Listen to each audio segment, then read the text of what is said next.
Hey everyone, welcome. We are going to run our tests, our sound level tests real fast. Making sure everything checks sounds out, sounds good, and translates the way that we think it's going to our stream. So,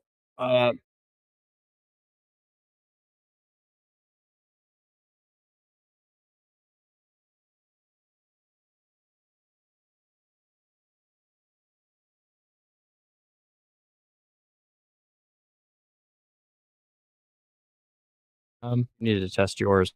Yeah, we need to test mine a little bit.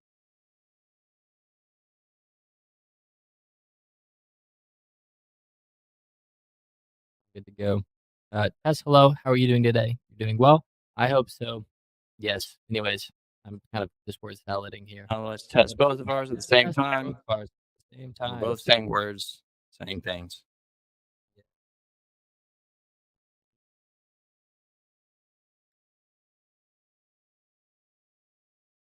Dude, mine sounds so good. Sounds like a podcast. Oh wait, we are a podcast. My bad.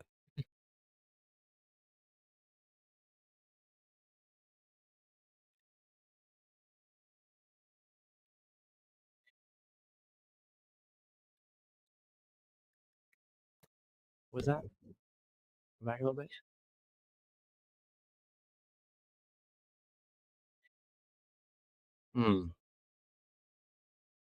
That was a little weird, but that might have just been a glitch. It could have been just a glitch. Let's do a couple more tests while we're both talking at the same time. Make sure that things are processing okay. Ready to go. Yep.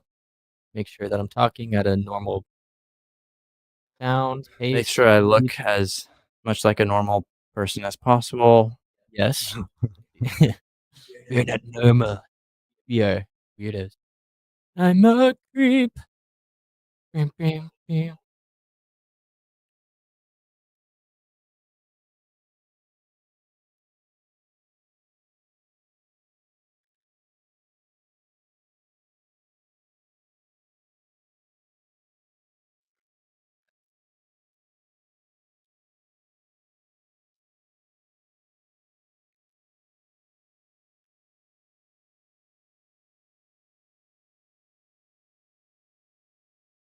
Did that sound the best? Maybe I just need to talk like this. Because you have your Boom. lower range has more projective Oh, energy. like I just want And so when you talked up, there was less compression going on your voice. I see. So I can just, talk like this. That'll all be fine. Yes. What's wrong, Ryan?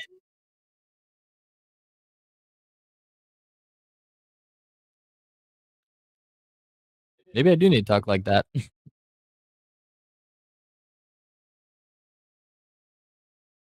how when I'm talking below my microphone, it doesn't even pick me up now.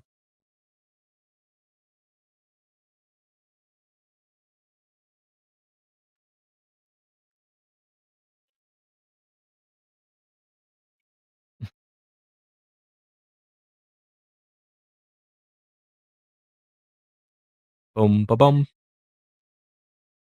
I mean, I guess it sounds good. Going to turn our adjust our compressor a little bit. All right, sweet. Compressor adjust.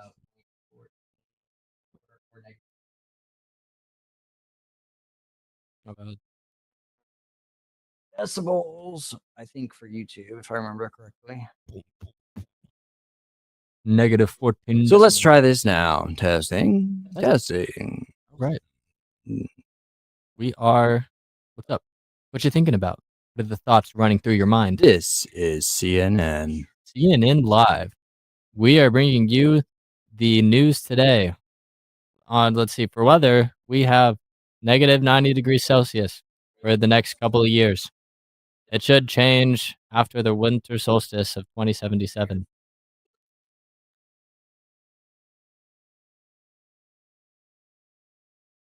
It does sound a little less compressed.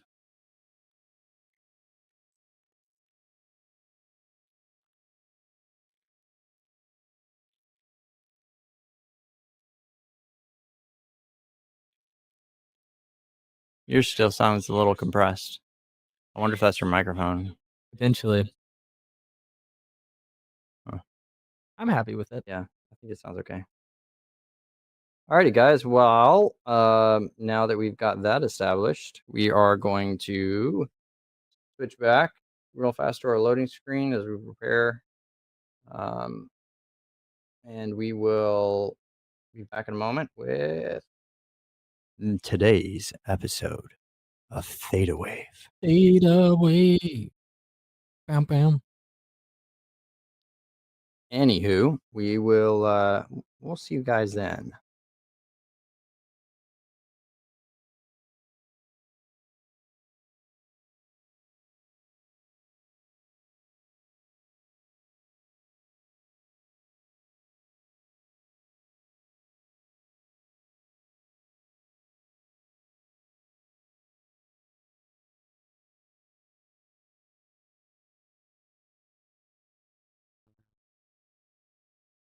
Oh, I remember.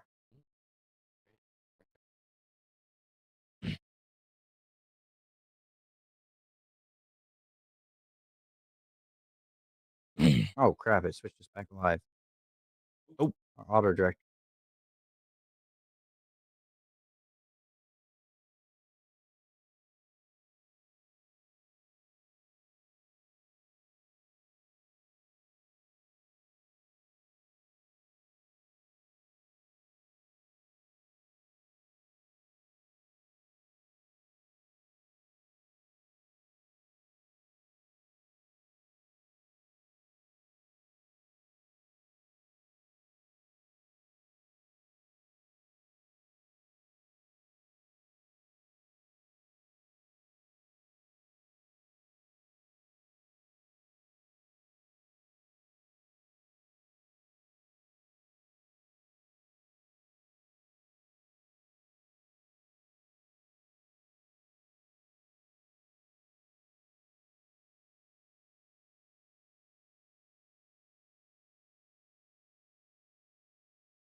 Got Hello and welcome to ThetaWave. I am Jacob, one of your hosts. I am a neuroscience researcher, and here with my friend and co-host Ryan Reed. He is a machine learning expert as well as a singer, songwriter, and musician. So, Ryan, what have we got going on today?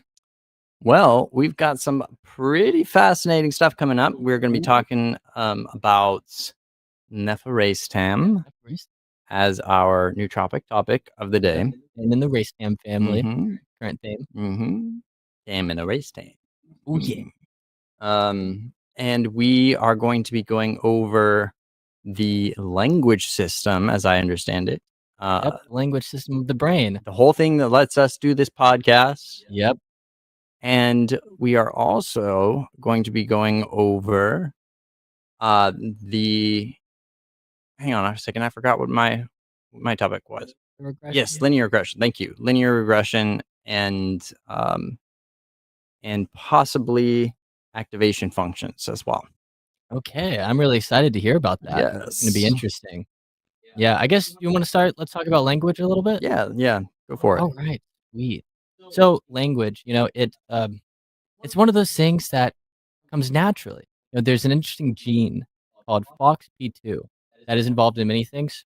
It starts, we actually start learning we start gaining the structure necessary for taking in language before birth, thanks to this gene. And then, so that's why you hear that there's a certain age that you can learn language at. If you go past this age, like around like 7, you haven't learned any language yet, you're not going to be able to learn language for the rest of your life. So this gene is only able to be really expressed for this language acquisition in early life. So to And then that'll lead clarify, without some sort of external modification, you're not going to be able to learn it. exactly. Okay. Yep. And so that's kind of like the little genetic process that's happening thanks to FOXP2. Let's So the FOXP2, just again, make sure I'm understanding this. FOXP2 is what's in charge of basically kind of the learning rate development for your brain's language system. Mhm. Okay. Yep, it sets the stage for its ability to acquire language. So And so do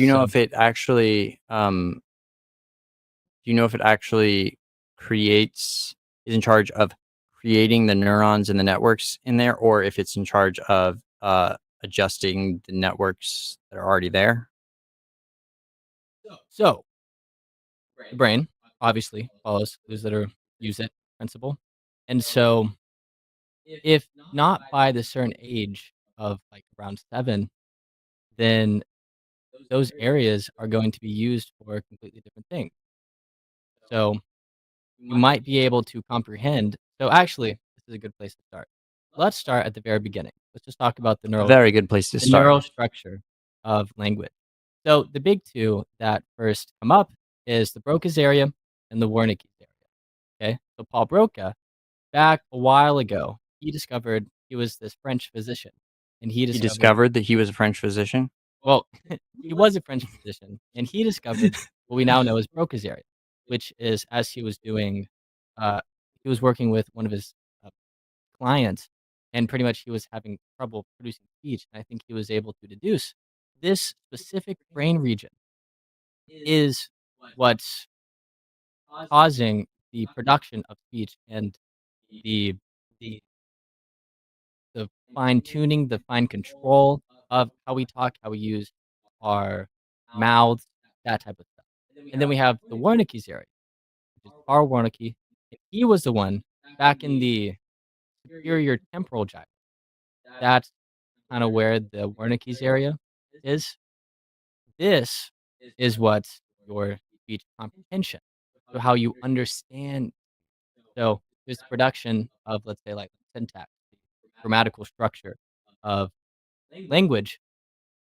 If you have problems in Wernicke's area, your production of speech is fine. But with what they call Wernicke's aphasia, Wernicke's aphasia, this is going to cause you to not be able to have comprehensible speech. So you can talk and just say random words wonderfully. And it sounds like you're almost saying something, but you're not really saying anything. Kind of like when we're doing the audio test for this podcast, and I'm just word salading, just saying whatever comes to my head. I'm not really using any symbolic meaning or language behind it, or at least I'm minimizing it. I'm really just talking out of my butt. Mhm. That's really what I'm doing. So that's what's happening there. And so you have these two brain structures. You have Broca's area, which is in the production of speech, so how you talk right now, music. Then you have the Wernicke's area, that's taking the symbolic, what you're wanting to express, and turning that into something usable for you to produce. So how does that affect people that, like, say, for instance, um, someone that is mute, if they are, like, say, we'll just give an example. Say there is something when they were born, there's something wrong with their nervous system's connection to their tongue or something, so Mhm. they couldn't actually move Yep. it properly, and so they never learned how to speak, but they knew how to understand language. W- How would you think that would translate to if they were to restore that ability to be able to connect with their tongue and move their mouth properly in order to form speech patterns later on in life, if that were something that were medically possible and they restored that, and now they had the ability to um, produce speech, do you think they would be able to figure it out? It's an internal problem, like their tongue was really short or something, and so they weren't able to speak normally, and they were able to somehow like augment that where it's normal again. They definitely could. I think it would be pretty rigorous speech therapy, but the fact that they are able to comprehend language first and foremost, and as well as the ability to speak it, they can learn it. It would just be a lot more difficult. So it, I do think so. For the majority of their life, they would speak a little strange because they did kinda miss uh, that nice sweet point, Developmental the period. the elemental period, fundamental period Developmental, yeah. for speech. So, it would be like they could speak, learn how to do all that, but it would be very simple for a while. So, I think so.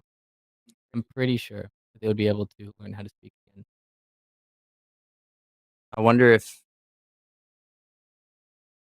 the muscles that had gone unused for so long, if that would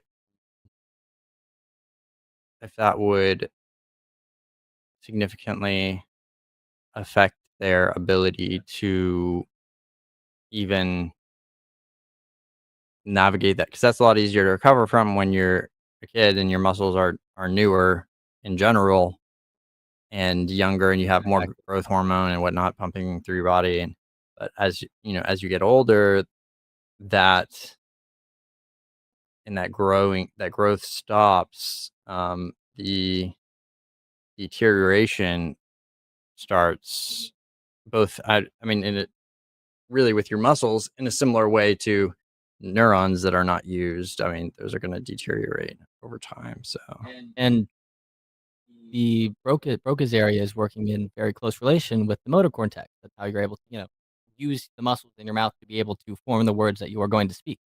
And so if those, neural systems aren't structured because you haven't been using it, then it's going to take a while, and you probably won't be able to get the perfection of somebody who was able to do that in younger years. Like a lisp will carry on your entire life because you didn't learn to get rid of it as a kid, mm. you know? So how much harder would it be to actually speak fluently when you haven't done so before?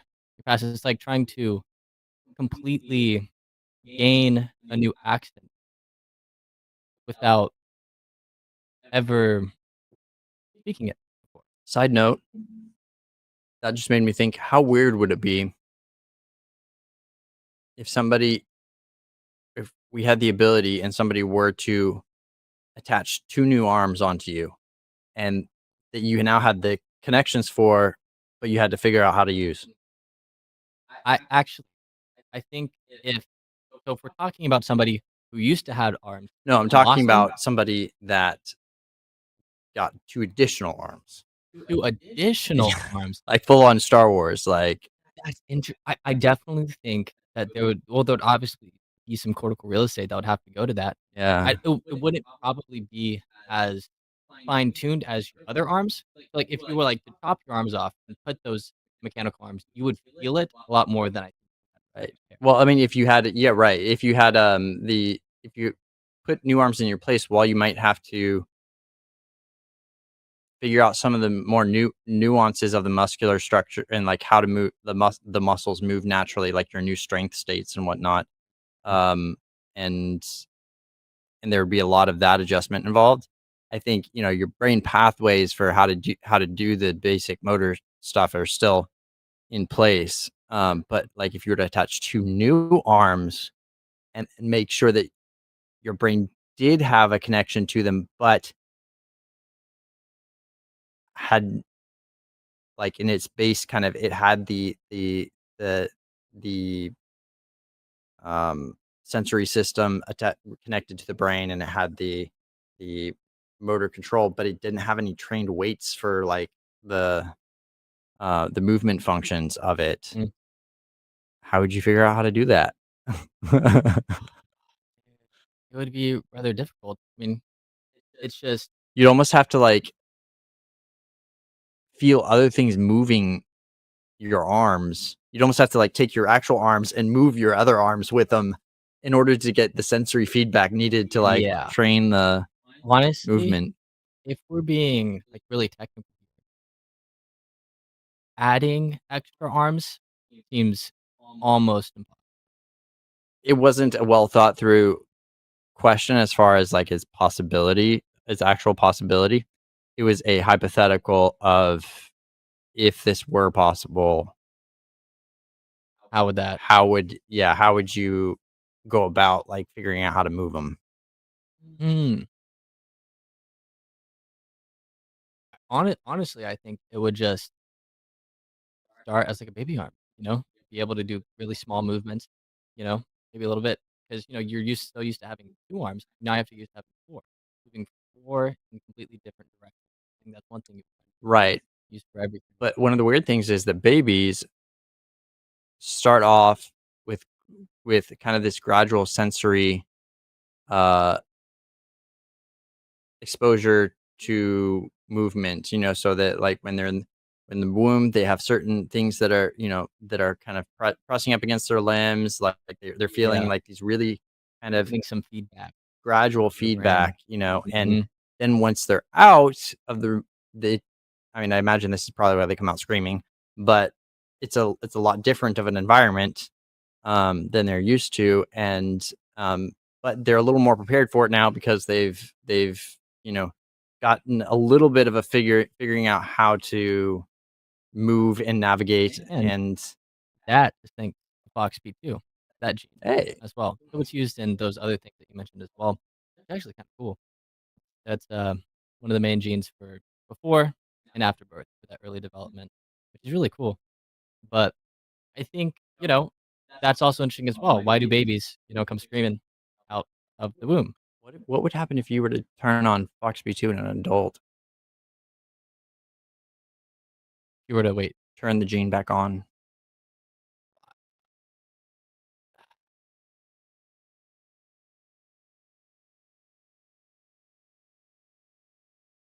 I'm not exactly sure. I mean, unless it's been done, I think anything, it would just be hypothetical, like, but if it has such a big impact on our development, what would that impact look like as an adult with our already developed brain, you know? It it would I it It's fine if might you don't know, like, that's just a hypothetical question, so I think what would happen is that you would get the dysfunctional regulation of different genes, and it would just have bad neuropathological effects. mm, I think it if I'm pretty sure it kinda just, like, transitions to another role. It's the I'm I'm I haven't done enough research into FOXP2 to know, but I'm pretty sure that it would cause a lot of problems, and that's about it. yeah, But that's I imagine so. mhm. It's just the kinda curious about the Now, I do think that your synaptoplasticity would if you were able to do it correctly without any side effects, your synaptic plasticity would skyrocket. That is definitely one of the things that could potentially be taken advantage of, and actually, I kinda wanna look at. yeah. For us Well, to do a that's little kind of research what I into it. was a little bit what I was curious about is how that interplay would happen because, um, a lot of the stuff that we have now that enables the increase in synaptic plasticity through neuroreceptor modulation or acetylcholine, and systems, a lot of that stuff has areas that it typically affects in the brain and areas that it doesn't typically affect, Mhm, such as a lot of the nootropics that we talk about, including a lot of the race TAMs, affect primarily the hippocampus. They also affect certain regions in the cortex, and there's a couple that affect um, your sensory processing systems. However, most don't, and most don't have a very large effect on those systems, mhm, partially because they're smaller systems. But yeah. the so I'm curious, like if we were to turn on that gene, if there would be a much larger impact on some of these more basic areas that don't typically get interacted with by most Yeah. receptor targeting medications, you know? My camera froze, Uh-oh. so Again? I just need to recheck that. Hang on here. We need to figure that out.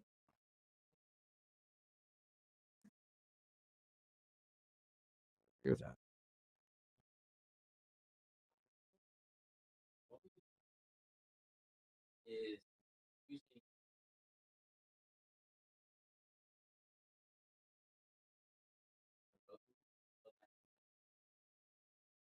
Mm.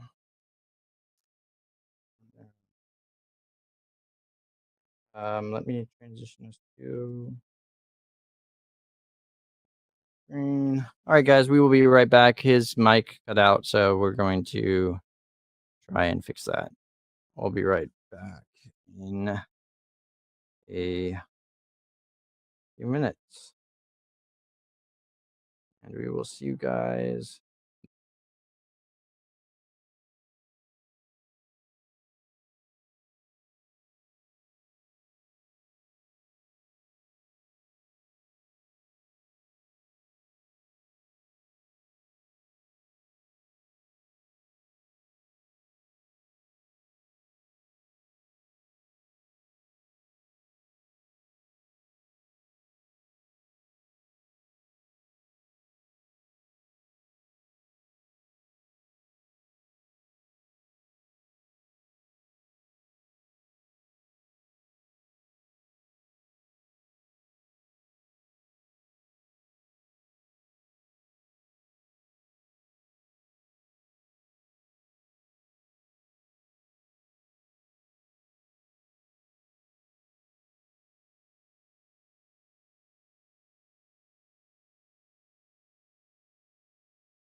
All right, and we are We back. are back.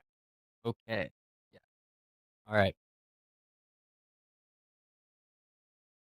I'm saying I gotta mute myself here because I can hear my. One microphone. Fair. Okay, that's much We're better. back. Okay. So, one of the very interesting things about language is this thing called recursion. And recursion is the thing about language that allows it to have oftentimes infinite complexity and infinite interpretation. So, like, most texts have this. Real fast. I want to do a level check here to make Level sure check. that our Okay. voices are projecting at similar levels. So go ahead and say, "My mother was a caterpillar. My mother was a caterpillar. My father was a worm." My father was a worm. Nice. Okay, we're good. All right, go We're ahead. good to go? Alright, sweet. Alright, we're chilling. 3, 2, 1. We're good. Yeah. Good? Alright, sweet. So, yeah, one of the interesting things about language is this thing called recursion, and recursion is the ability for a set of words or just like a expression of meaning in language to have infinite levels of complexity. So, there's this really big thing Nietzsche said, where it's like, "I can make one sentence have enough, meaning in it to fill a whole book." And that's kind of one of the incredible things about language for humans is that there's infinite amounts of complexity. There's infinite amount of thoughts that can be expressed. And so if we look at it from an evolutionary scale, let's go back to when we were, really simple, just started, really doing things on the ground, getting in our zone. We started to realize that, oh, we have all these other organisms like us. Well, I need ways to communicate with you. So first, we kind of had this nonverbal understanding of, when organisms interact, they look at, different reactions. We would have this reaction. Yeah, like movement. So it was mainly movement. And then slowly but surely, there's this expression 'cause we're very fine tuned to vibration. And so now you're able to verbally make a sound that can go distances. And it doesn't matter if someone is looking in that direction, right? They can hear the sound of their fellow organisms calling for help or in need of My anything. fellow It's great. organisms. Yeah, exactly, for little tiny, you just gave birth, these little organisms, how are they going to communicate? Through sound.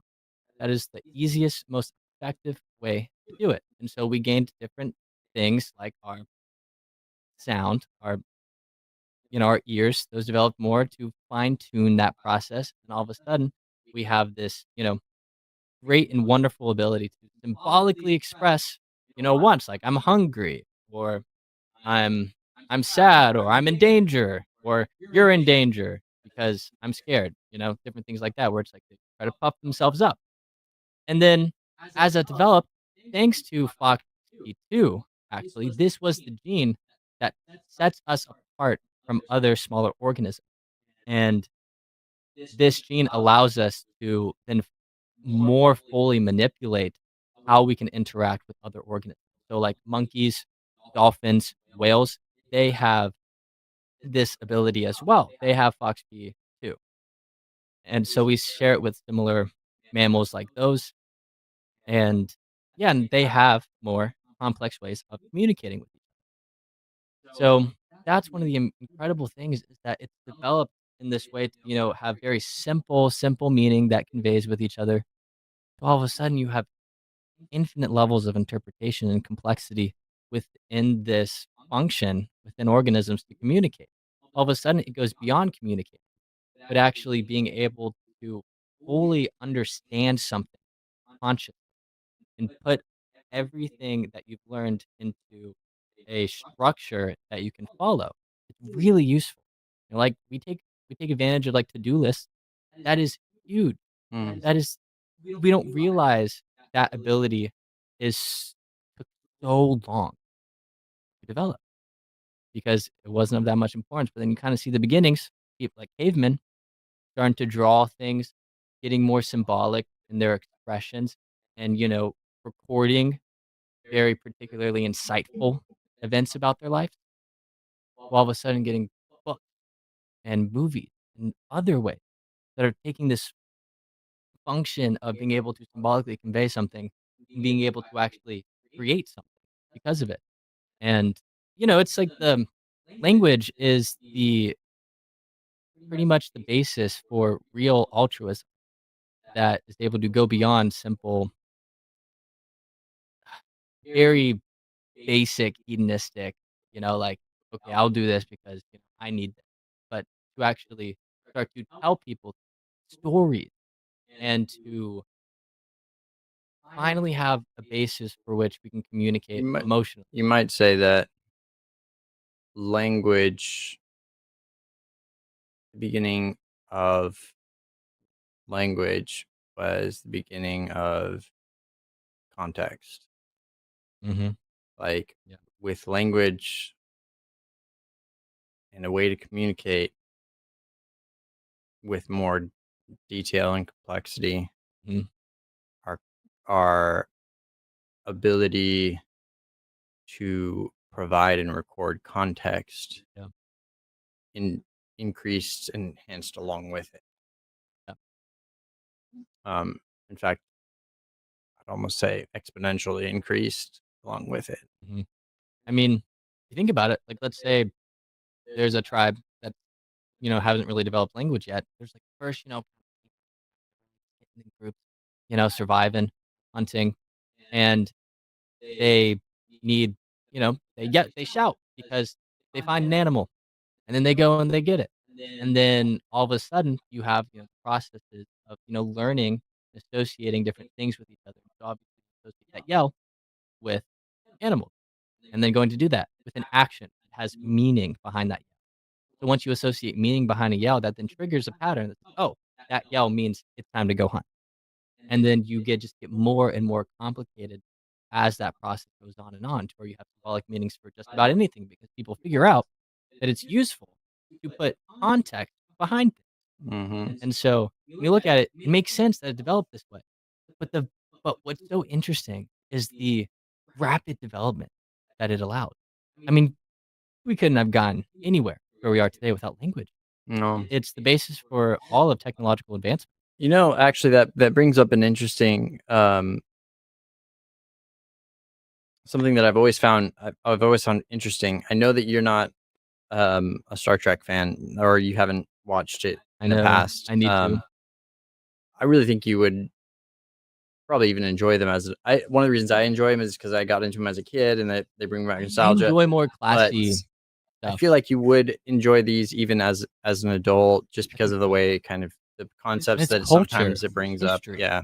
you know? But there's this one episode in Next Generation, which is one of the seasons of, well, one of the, should say, one of the series within the Star Trek franchise. Um, there's this one episode where uh, Captain Picard in the Enterprise, which is that's the main ship that is following throughout the series, they are tasked with making contact with an alien race that everyone so far has failed to be able to communicate with. Um, to everybody else, they seem incomprehensible, and and so they initially kind of go into the situation kind of with almost an optimism of spirit, like, kind of where gumption, so to speak, of we can do anything we set our minds to, sure, like we can communicate with them, no Mhm. problem. Like whoever just tried before didn't try hard enough, kind of thing. Yeah. And so they they meet this race, and their universal translator is translating their words into something they can understand, like English, but the structure of it is unintelligible by them, because Mm. it was primarily made up uh, n- of nouns and places and people. It was like Undaya under two moons kind of thing, and that would be like a sentence for them. Mm, And how do you communicate with that? And so they end up the captain of the other ship that was trying to make contact with him ends up transporting them down to the planet, him and Captain Picard, without Captain Picard's consent, non-consensual transport, oh, and wow. in order to force them to spend time with each other, so that they could try and figure out a way to communicate. Oh, And it wasn't obvious at first why he was doing that because they couldn't communicate that. And so Captain Picard didn't really know what was going on, whether the guy was wanting to fight or what was happening there. And eventually they had enough shared context throughout that experience that they were able to find a way of providing contextual ties between sentences and statements. mhm, So when he says, let me think of an example.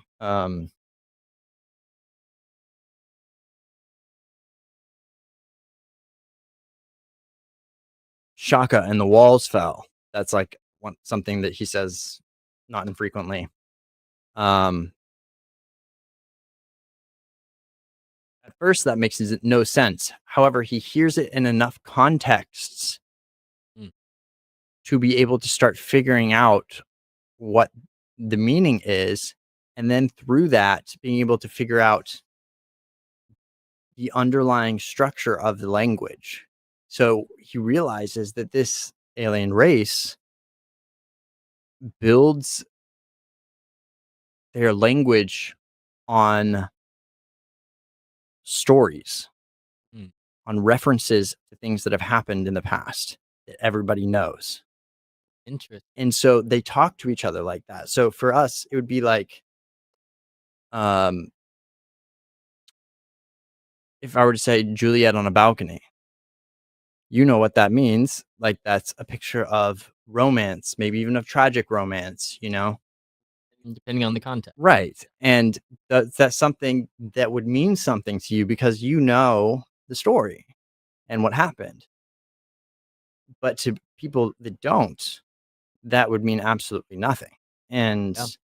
so this culture was entirely based off of references to things. So Shock and the Walls Fell was talking about, um, was talking about a fruitless, hopeless endeavor. Um, when the walls of a city fell, and so that's how they communicate. And so in order to be able to understand and communicate with them, you had to try and understand their stories. Yeah. That's actually really cool. I really like that Yeah. because, that obviously when we were cavemen, we weren't using language per se. We were using pictures. Mhm. We would paint a picture, and they would be events that people would recognize, like hunting or gathering food. Those things can be conveyed symbolically to just about every other primate human out there, which is really cool because I can see the correlation between them, which I think is great. You know, language, it really is all about telling a story.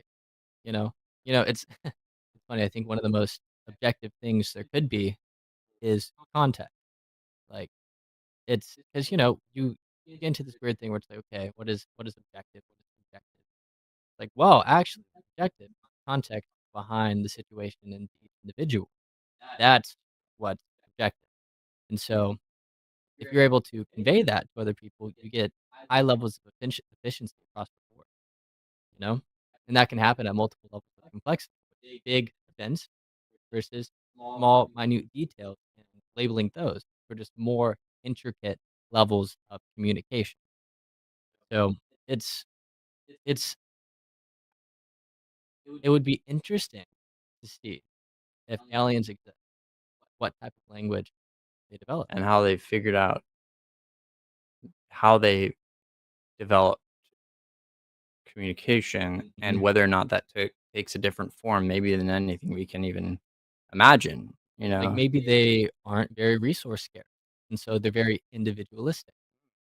So maybe they only communicate very or Or not often. maybe, their planet is a lot bigger and the life evolved slower and more spread out, more Mhm. sparsely across the planet because of maybe the geostructure or something like that.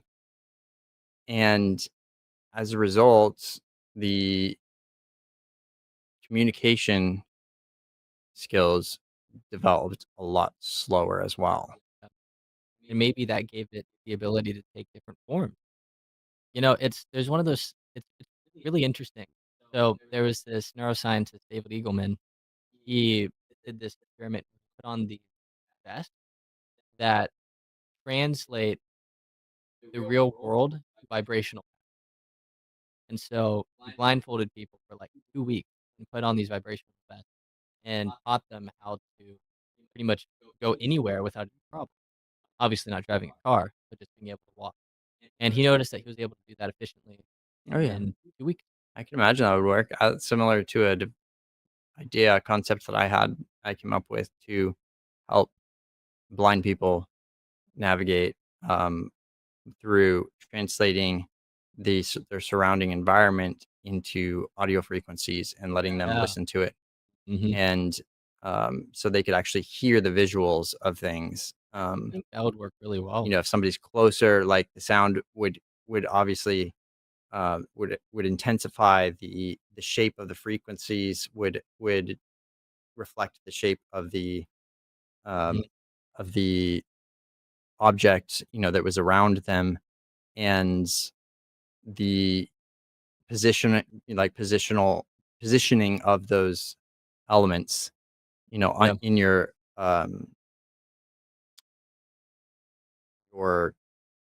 field of hearing. The panning of those frequencies would kind of determine a Yep. rotational direction. Mhm. And as I was like kind of trying to come up with this device, I was realizing that actually, once you got used to it, that would be a pretty easy way of navigating around. I actually think that would work really well because the first thing that happens when you hear sound is that it goes to decode that information. That's what your brain does, and then it transmits that information to the rest of the brain's areas that are necessary for understanding and what it needs functionality wise. And so you kind of have a perfect opportunity to replace the way we hear things and make it still completely understandable, Hmm. which is Yeah, and you're kind of, because of the fact that that when you don't use your eyes as much, your other senses will take over. So your ears will be one of those things that takes mhm, over, which means that you'll have a higher capacity to be able to process and disseminate information with your ears, which means that you are going to be more efficient at utilizing all of that audio information than maybe somebody that mhm. was also processing with their eyes would. Maybe they'll even be better at Hmm. processing spatial information. Maybe they could, in a sense, see things that other people couldn't because of that, or notice things that other people wouldn't because of that. Senses are definitely one of those things where it Oh, wait. helps you be able to understand and navigate the world, but only to its particular configuration. It's not Right. very That would this would explorative. be an interesting experiment to try and modify and or expand your natural sense uh sensory tuning. So we all have things that we are more likely to pay attention to and less likely to pay attention to, and within a specifical specifical, is that a word? That's a good one. I Write that like down. that, specifical. Within a specifical sense, the and so if you were to translate visual information to your audio sensory system, you might literally gain a different perspective. Yeah, it would be a radically even just, like, the contents of your conscious experience would be radically different than what anybody else on earth would experience. Mhm. After a time, it would feel so natural. And then what if you were oh, dude, what if you flipped 2 senses? So you took your auditory, made it visual, and then your visuals and made it auditory. Oh, That sounds very it interesting. sounds like it would be a headache at first. Slightly. However, if you could train them separately to understand the things separately and then combine them together, imagine the kind of growth that you might see in information processing through that. I mean, that's you would just have such a novel perspective on whatever information is there to interpret. Like, what implications would that have for utilizing those senses normally again after that? Like once you Mm. started using your sight and your ears the original way, like would those networks now be tuned to pick up on information differently? Would say yes, definitely. That would be we need to run that experiment. That'd be fascinating. Um, if you're able to train someone successfully to be able to do both of those separately, and then combine the 2, and then go in and out of that state, have, like, one state in for, like, 6 hours, another state in for another 6 hours, and just see the differences. I I I think that you would actually be able to structure the world in order. It would be like the order of like, the law of causality would start to become more prominent even. I think time like, the way that you would view everything once you switch back to normal mode would be how we process auditory information just used for our retina. Now, obviously, we gotta think about the biological aspect here. It's, we're going to have to trick those and then see what manifests as a result of that kind of, like, biological tricking of sorts. Okay, switch the function. Now use it this way. I feel like it would be like so much worse version of attempting to navigate an intricate process by looking in a mirror. Mm, So I don't know if you ever tried to cut your hair in a mirror, but lining things up is very difficult it because is. it requires you to think backwards from the way that you Mhm, normally think. So whenever you're like this, what you really want to be doing is you want to be moving, you want to be moving this way. But when you see it in the mirror, it looks like you should be moving the other way. And yeah, so you move the other way and instead. you're like, "Oh, shoot, no, Yeah. wrong way." It's Now you got a bad haircut. very Yeah, trippy to see things backwards like that. And I imagine for a while it would be similar switching your visual and auditory. mhm. That would actually be really interesting as well if we could invert our perspective and just try to navigate the world with, you try to raise your this hand, raise the other hand, and then you try to do things opposite. So you train different hemispheres to fully integrate into both hands, pretty much, Oh, both sides of motor movement. Isn't that interesting? yeah. I don't know exactly how that would work, but it could be interesting. I think there's Wasp over there. please don't sting us. Hey, Please don't sting me. that would be a fun little clip. You know, getting stung by a wasp. Trying to see if my camera's moving. Because I'm gonna get up and change that light so that it's less reflected directly on you. Yeah. I know, I'm, like, shining. Ah!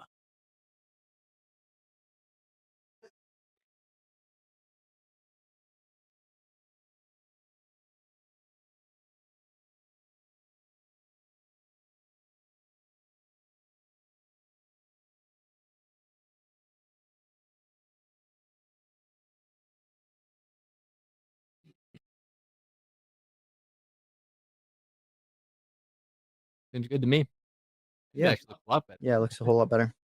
Yep, I'm not, like, super pale. Still pale, just normal human skin. Normal, just non-social pale. Yeah. Agree. I Um, get a little bit of vitamin D. Just a little bit. What were we talking about?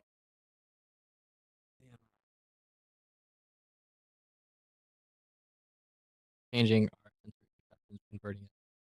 That's Mm. well,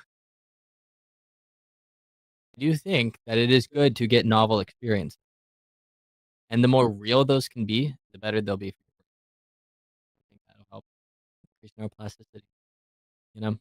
Mm. Actually, one of the things that I'm mainly excited for is being able to fully navigate virtual reality while laying down. I think that is going to be what I'm looking forward to the most in the future, you know? What I'm looking forward to most in the future is being able to. Well, one of the things I'm looking forward to most in the future is being able to navigate VR, standing up Ending up and moving. mm, To me, VR it defeats the whole purpose of VR to experience a standing up world in a horizontal position. well, I guess so. It wouldn't seem horizontal to you, though, Why wouldn't it seem horizontal? because they figured out how to make it not seem horizontal. Well, then you would need to specify that in your initial statement because what you said was, I can't wait to experience VR horizontal. Well, what I want is I want a headset that sends me practically to an entirely different virtual world that I can move around in and, like, fly around and run as fast as I want. That's the type of VR world that I I feel like no matter what ends up happening, you're still going to have to be standing up because maybe in, like, a even if you, one of those big the way that I chairs would imagine that it would end up doing that is through from Player One. a s- um through a sensory suit, and a suit is going to be prone to you laying on it. So if you lay on it, then it's going to affect your feel the way that that feels in the VR game. Mm. But if they can just, like, hijack my brain, put me in, like, a dreamlike state that then also connects to the virtual world together in one, I think that would just be awesome, you know? So I can pretend to be a superhero in some other world. I might invent that for myself, even if I do it myself. I'd rather other people do it. I got better things I can focus on, are actually practical, not like sending people to the Matrix. Yeah, But that would also be fun. there's like I've got a whole host of like to-do list items that could take me 1,000 years to get completed, and on them is VR stuff, but Dude, think about it's all the way back on the list, yeah. like so far back that in a normal human's lifetime, it probably would go beyond the death point. But However, I don't intend to have a death point until yeah. I've completed all that. So Mhm. We're just gonna live forever, yeah, obviously. yeah. Why die when you can just live, bro? Honestly, like, dude, why die, bro? Like, Dude, why tell would you? yourselves to just stay alive. You don't Why need to would die. people Nuh-uh, don't die on me. let themselves die? I just don't get that. Hold on a little longer, come on, cells. Put in that ATP. Keep it together. Come on, you got this. Mhm. Ugh. But anyways, I think that's enough about language. Ooh, do you want to talk about your linear regression Yes. or So this will probably be learning in up comparison to that conversation. This will probably be a little shorter. order? Because the concepts of linear regression are not too complicated, uh, and the way that that translates into more modern machine learning architectures and kind of the what spawned off of that is not too hard to understand either. And so I think we should easily have time to even cover activation functions, which are not Oh, that hard sweet. to understand either. And so all these are pretty easy topics. So linear regression was one of the things that came first before any other form of AI. And in fact, it's not even AI in its kind of base state. It can be used in AI, but um, the basically it was it was first there were first references to it. I forget who it was that first came up with it, but it was in the 1800s, I believe. And then it wasn't until the 1900s that it started to be used in um, mathematics in the ways that we commonly know it. It was a very early form of an unrefined version of linear regression that came about in the 1800s, and then it got refined and then started being used um, later on in the 1900s, and then eventually started to be incorporated into digital frameworks when the idea of the perceptron was first conceived. What was the guy's name? I want to say it was like Friedrich something, but Oh, is it um, guys smart? but the initial perceptron was designed to kind of simulate.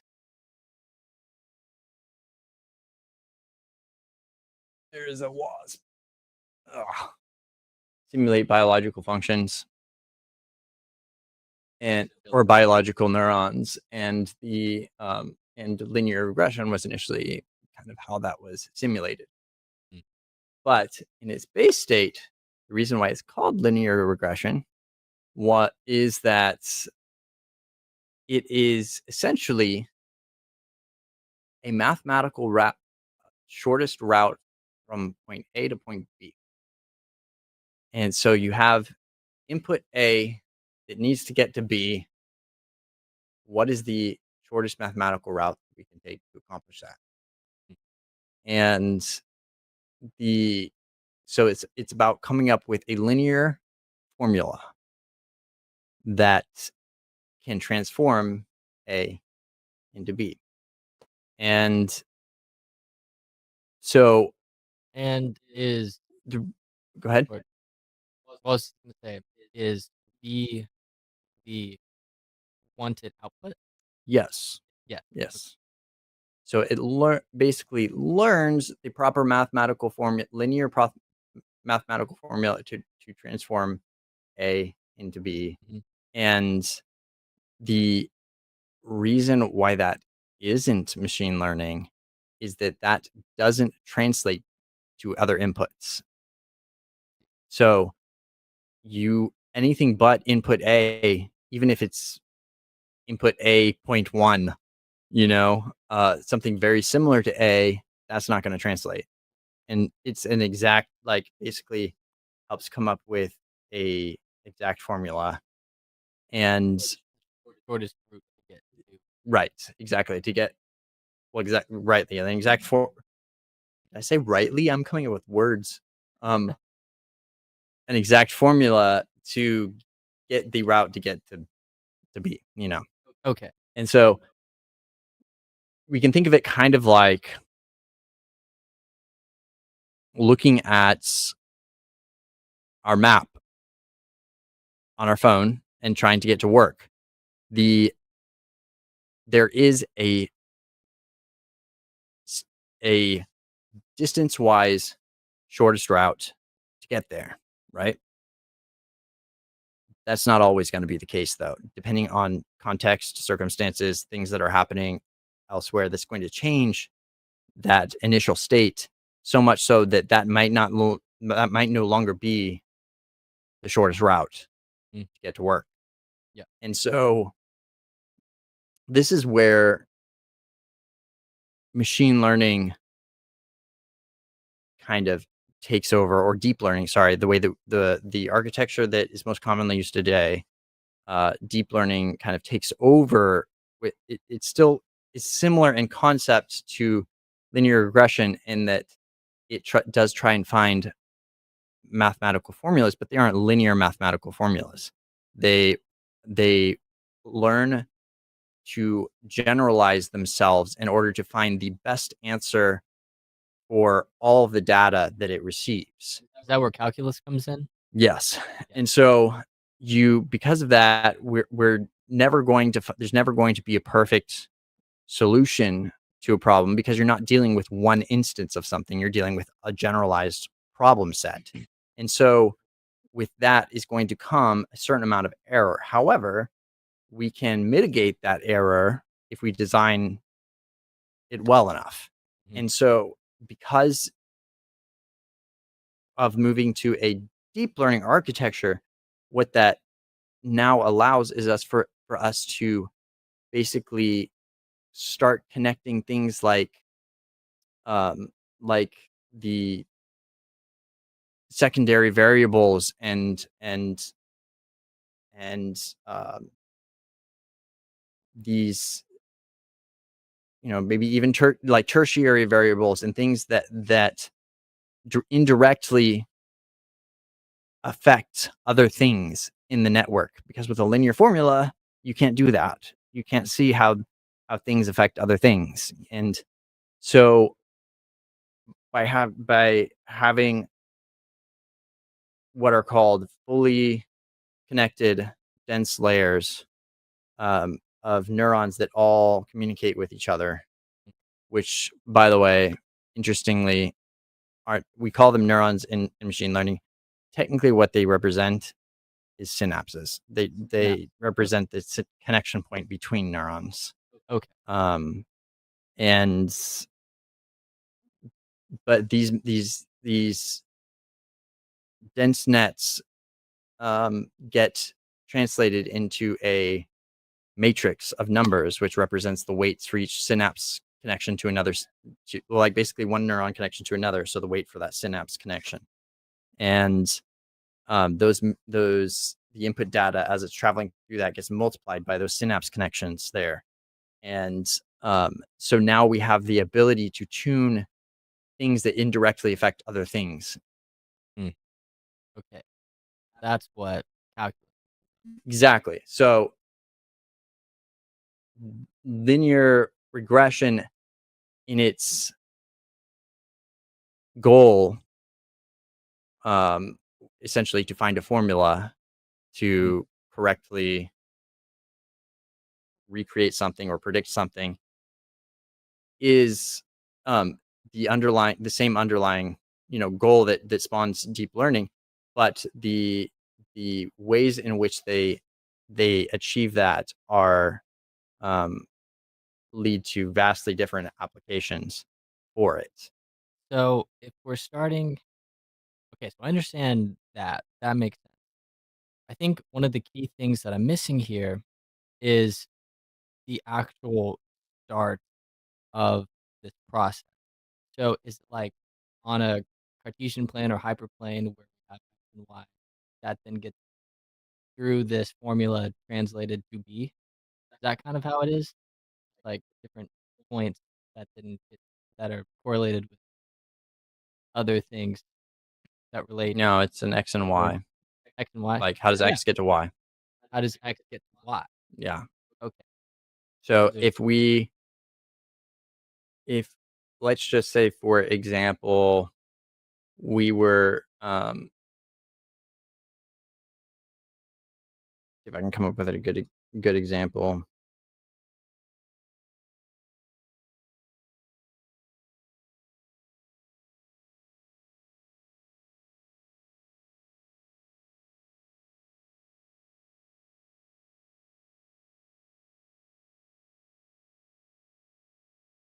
I guess I'm just figuring out how to visually represent it Right. because it's So a line. I don't know if it was like a line or Cartesian plane. right. I mean, I should specify, just because it is from X to Y doesn't mean it's a single data point. Yeah, I guess that's kind of what I'm It's it would be a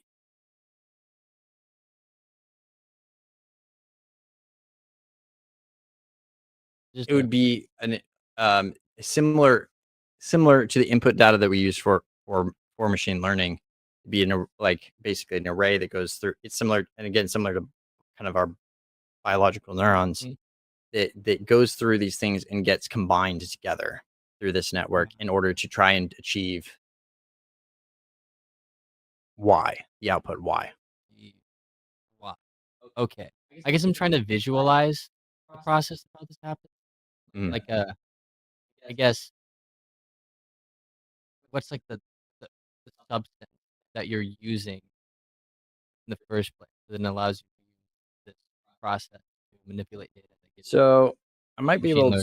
to draw an example of some of the early um, perceptron based networks that kind of use linear regression to achieve what it was um, that they were doing.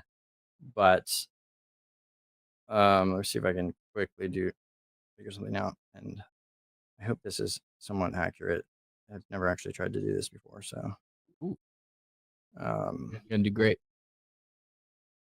so in the early perceptron era, they did introduce layers, which was something that was previously un kind of unseen or undone, like unknown in undone in linear regression. We hadn't used layers of multiple um, perceptrons, but the way that they interacted with each other was on a linear method instead of a fully connected. And so this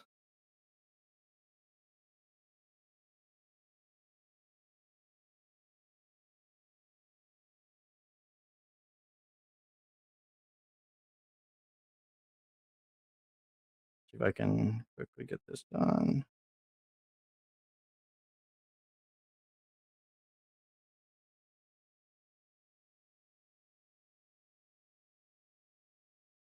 This, and I will show it to the camera in a second. But this is an example of like an early like perceptron How is it going network. right to left or left to right? So in actuality, you could design either way depending on what you were inputting. Or yeah, But in this context, I was thinking of it left to right. left to It's right. to where you have multiple data points, and you're trying to predict or get to a single data point. You Mm, know, I see. Okay. um, and so the hold on a second. In a modern day deep learning architecture, see if I can get this done real fast. We have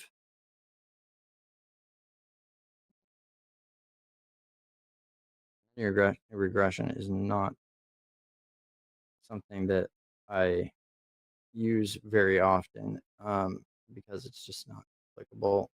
But so I could, I won't, I'm not going to claim to be the expert in linear regression here, but it is the basis for what developed afterwards, and so it's taught usually at the beginning of every machine learning introduction to like machine learning ever created. So here we go. Let me real fast show you this. My pen will freaking work here.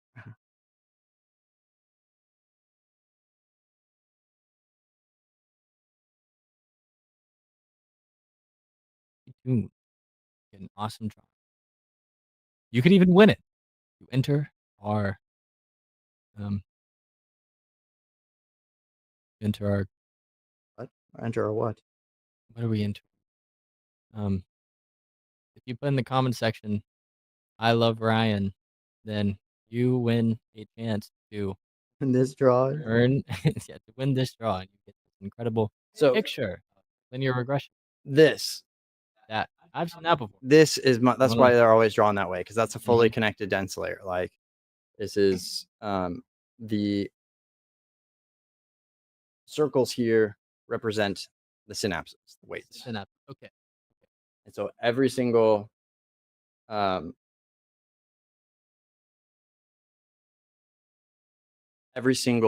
synapse output gets sent to every single other Mhm. neuron and synapse output. And it's getting that output from the initial data that you're working with at the Well, it's getting the some of initial input from the it data yeah, input from sets, and depending on the problem, it could also be getting the appropriate output from the data set as well. so so the Let's see trainings if I can get this. of the neurons comes like that.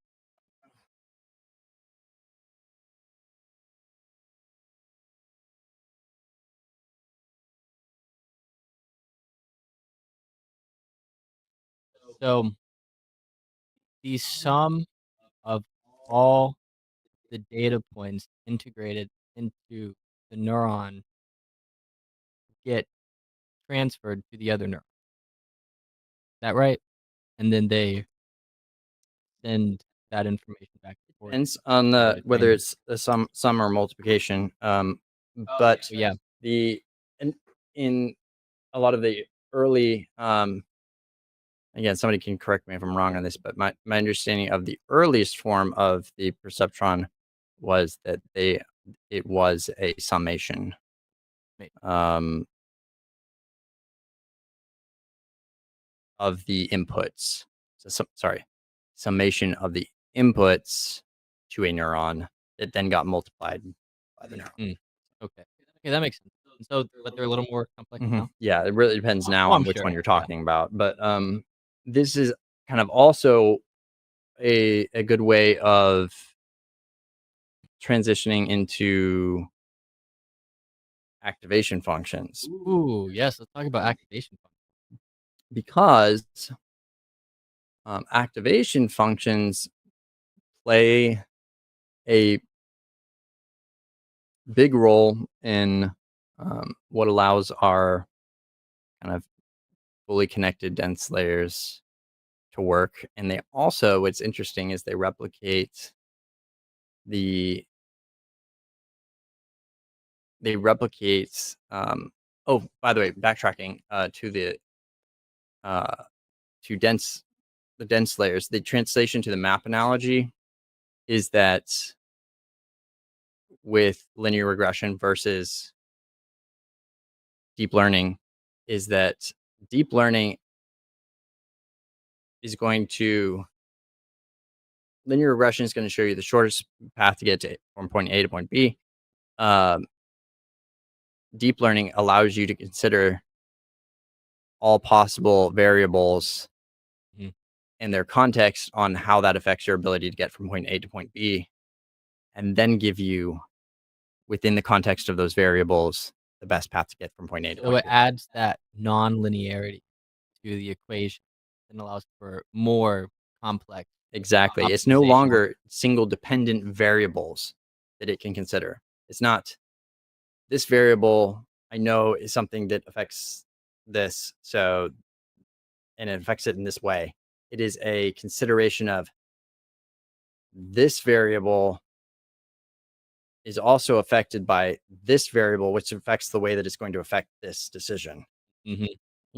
And so it has a far broader reaching understanding of the impact of different elements of the data on things. And that's really kind of where its utility, a lot of its utility comes from. But Yeah, activation functions essentially work as the same as the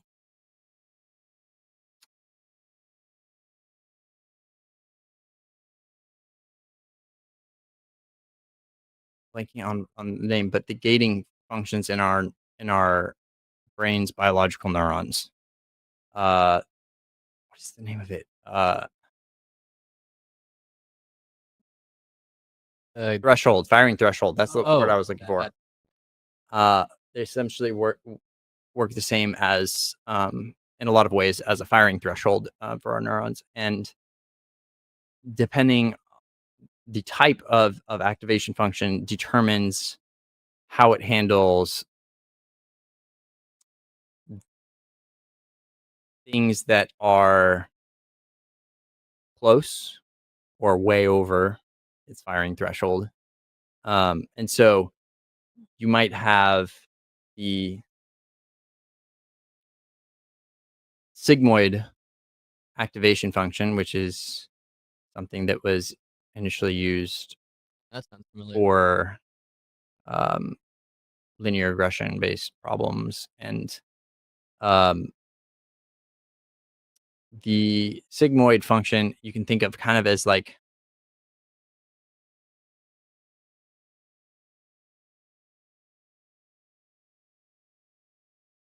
it's like a binary yes no. Mm, You're either in or you're not. Like there's no in between. You've either got your ID with you and you're over 21 and the ID is real and you can come in, or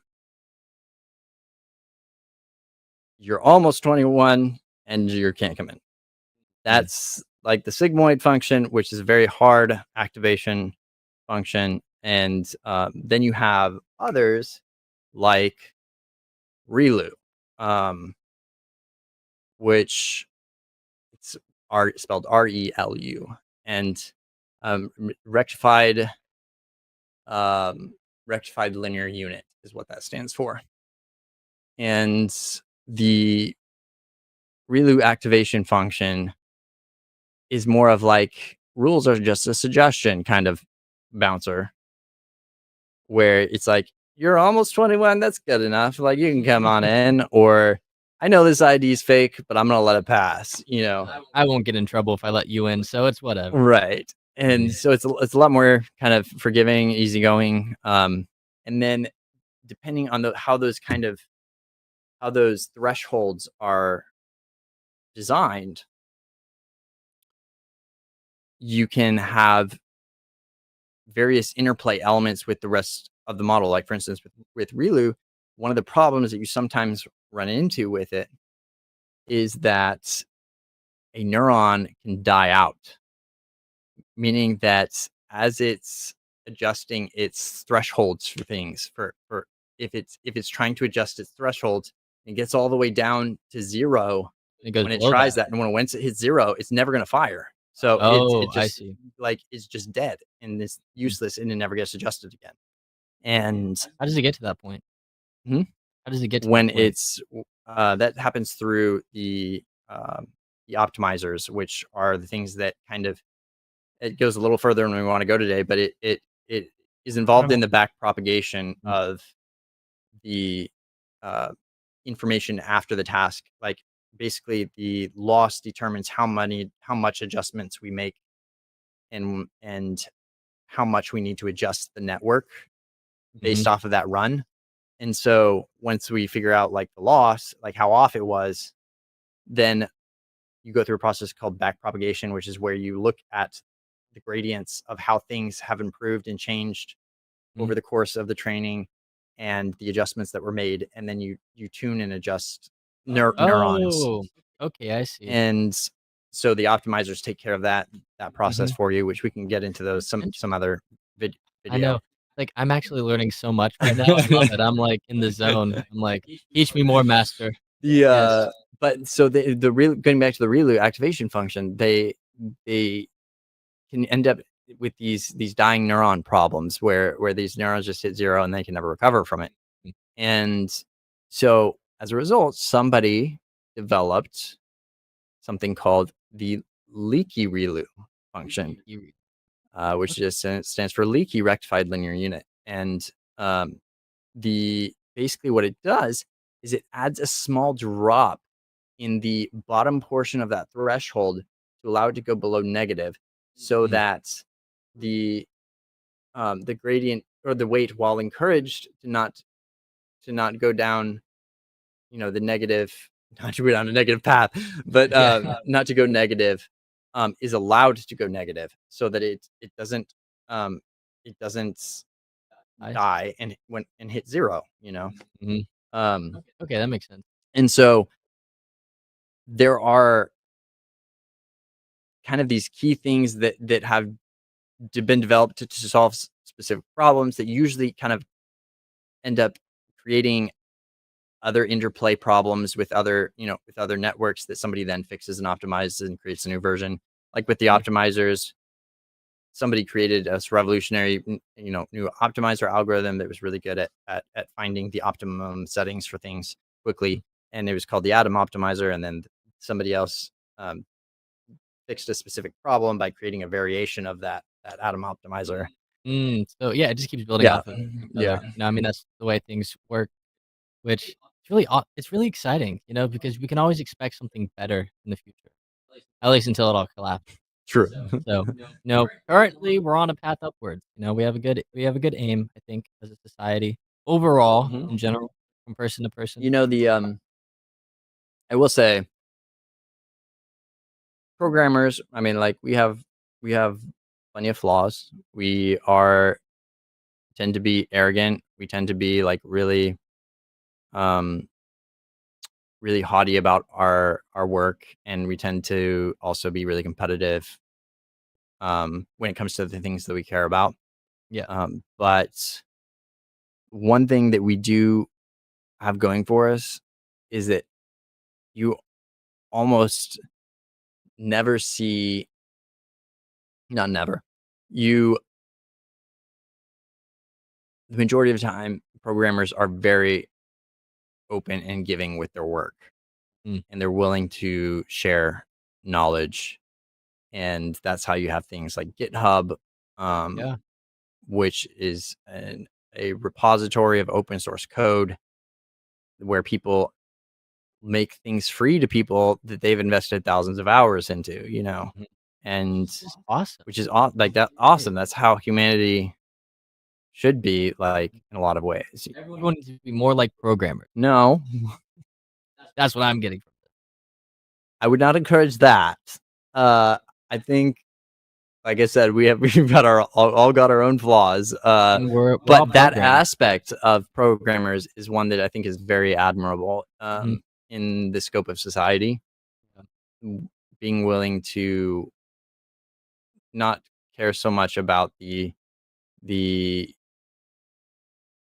loss to your property that's happening by making something available, but simply making it available for the sake of advancing the field and making your stamp on your contribution to that field. Mhm.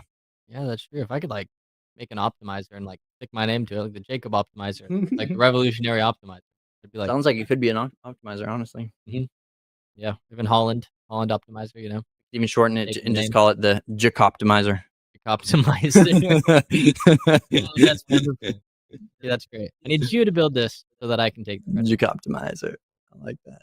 Mhm. See, but that audio processing library is a prime example of one of those things. It's like, I literally did this because I thought it made the workflow process better for people, and Mm. and it was something that I cared enough about and spent a bunch, like, of hours, like a ton of hours, probably close to thousands of hours Yeah. into that library, and the it's not gonna do me any good just sitting around on my computer.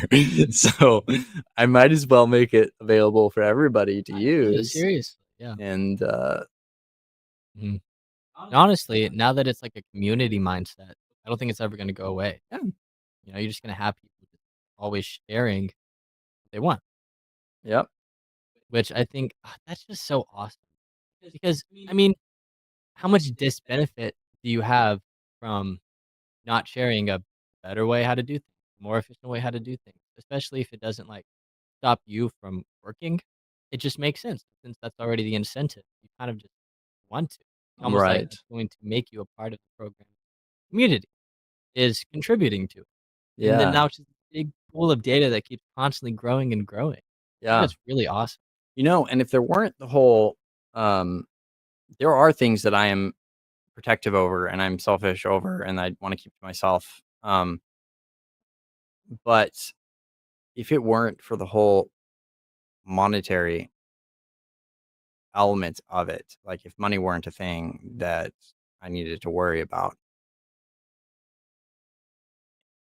I would be, I would have no problem with opening up about those ideas with people, or, Mhm. way less of a problem with opening up about those ideas with people and letting Oh, them, yeah, definitely. contribute and, you know, sharing it. And the, um, I think a lot of that is kind of fueled by our the system that we have in place is one that it kind of is like built around and encourages kind of like that a little bit of that selfish mentality and attitude about things.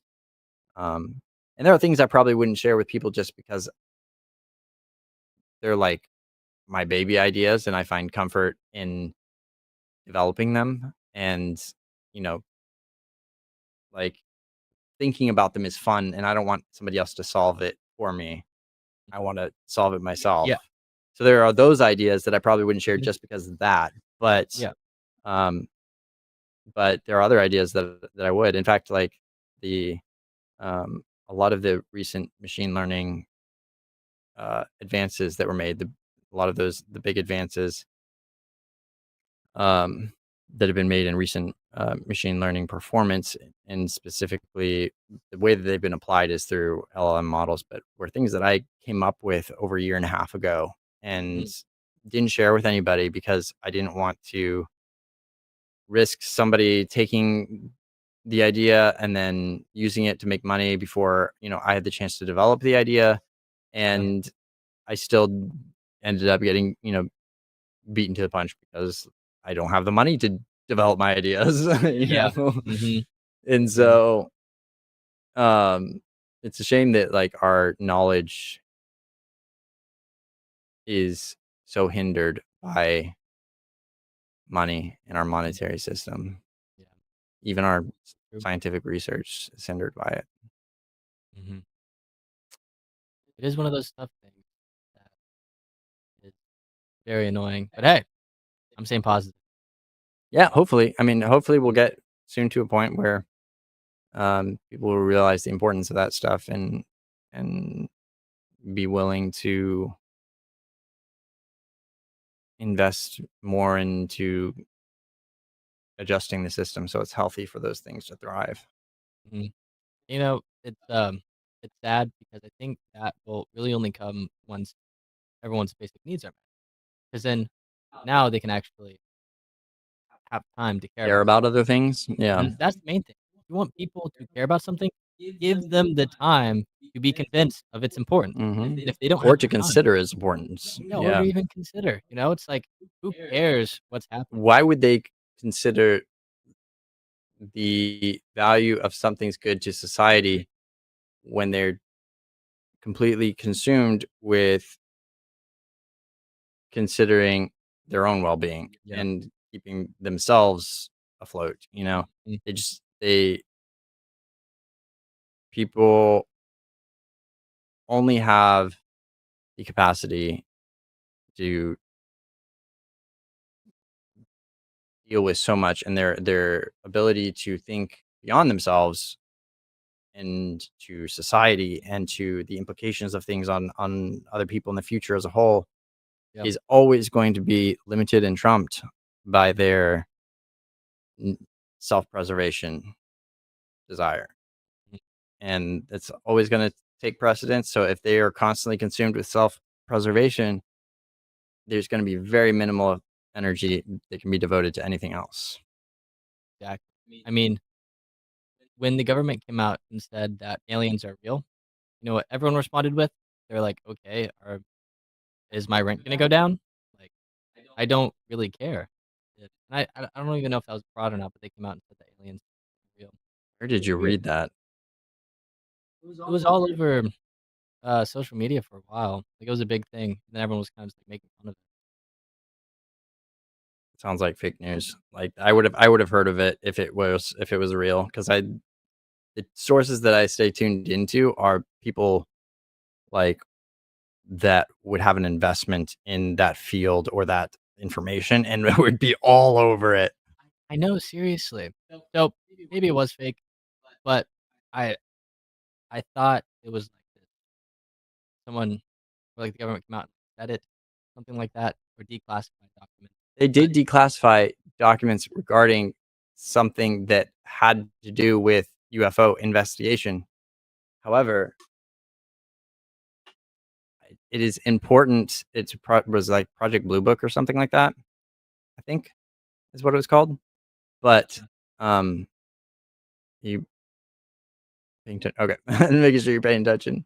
The It's important to know that, or to note that their investigations of UFOs does not mean aliens. That's something that people attribute to the term because of movies, but UFO means a flying object that they just don't know what it is. And so Mhm, that could be spycraft from other countries and could be experimental, even civilian owned things. And um,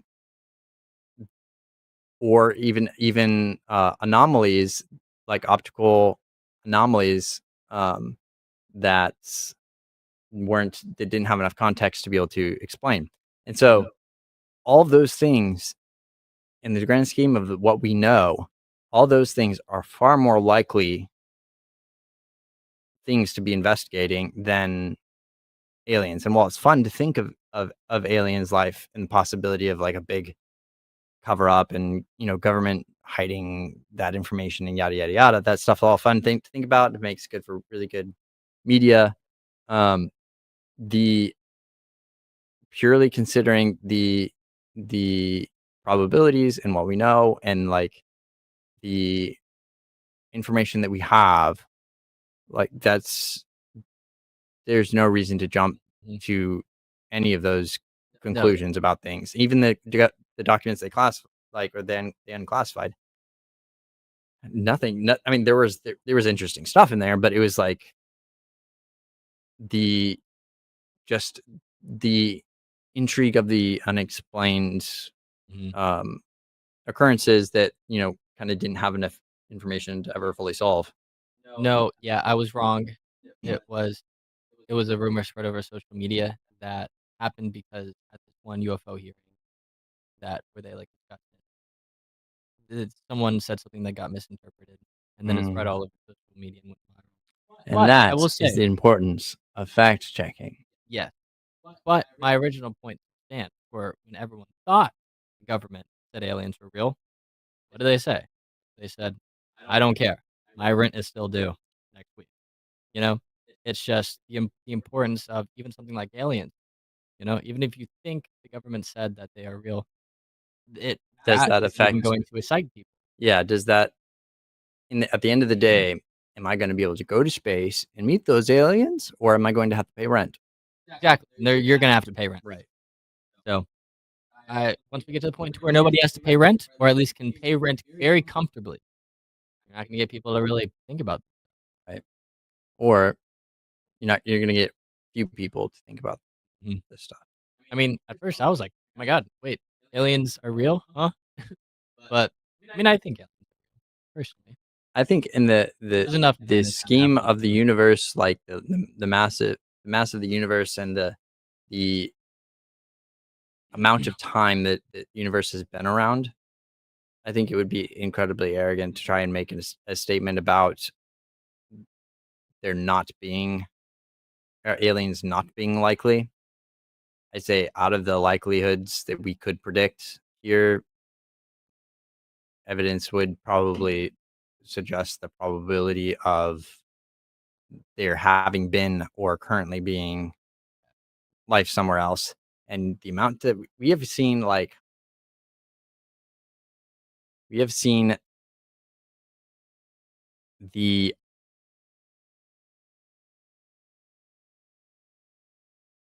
freaking bottom molecule of the first grain of sand of the beach that is the universe. That is how much of it we've seen. Like, there's so much more out there.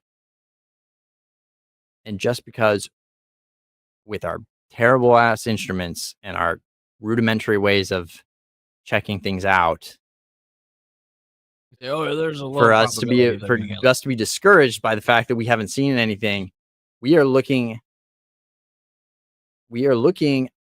at a beach from a molecule's perspective on top of a grain of sand on that beach with a tiny little telescope, Mhm. Looking for another looking for another tiny little. person on a grain of sand with a tiny little telescope. Yep, and for most beaches, I mean, the amount of stars that exist outnumber grains of sand. There's a lot of stars. Are It's insane. I mean, there's like, what is it? It's, 100 billion stars in every galaxy, and then never mind, hold on, I'm not remembering it we can correctly. just consider the amount of space in the universe, like it is almost unfathomable. Mhm. Like, I can't even put that into a perspective that makes sense to me. I think it's, 500 billion galaxies? Yeah, like 100 billion and 2 trillion, somewhere in between those that exist in the observable universe. So, thinking somewhere in between those numbers.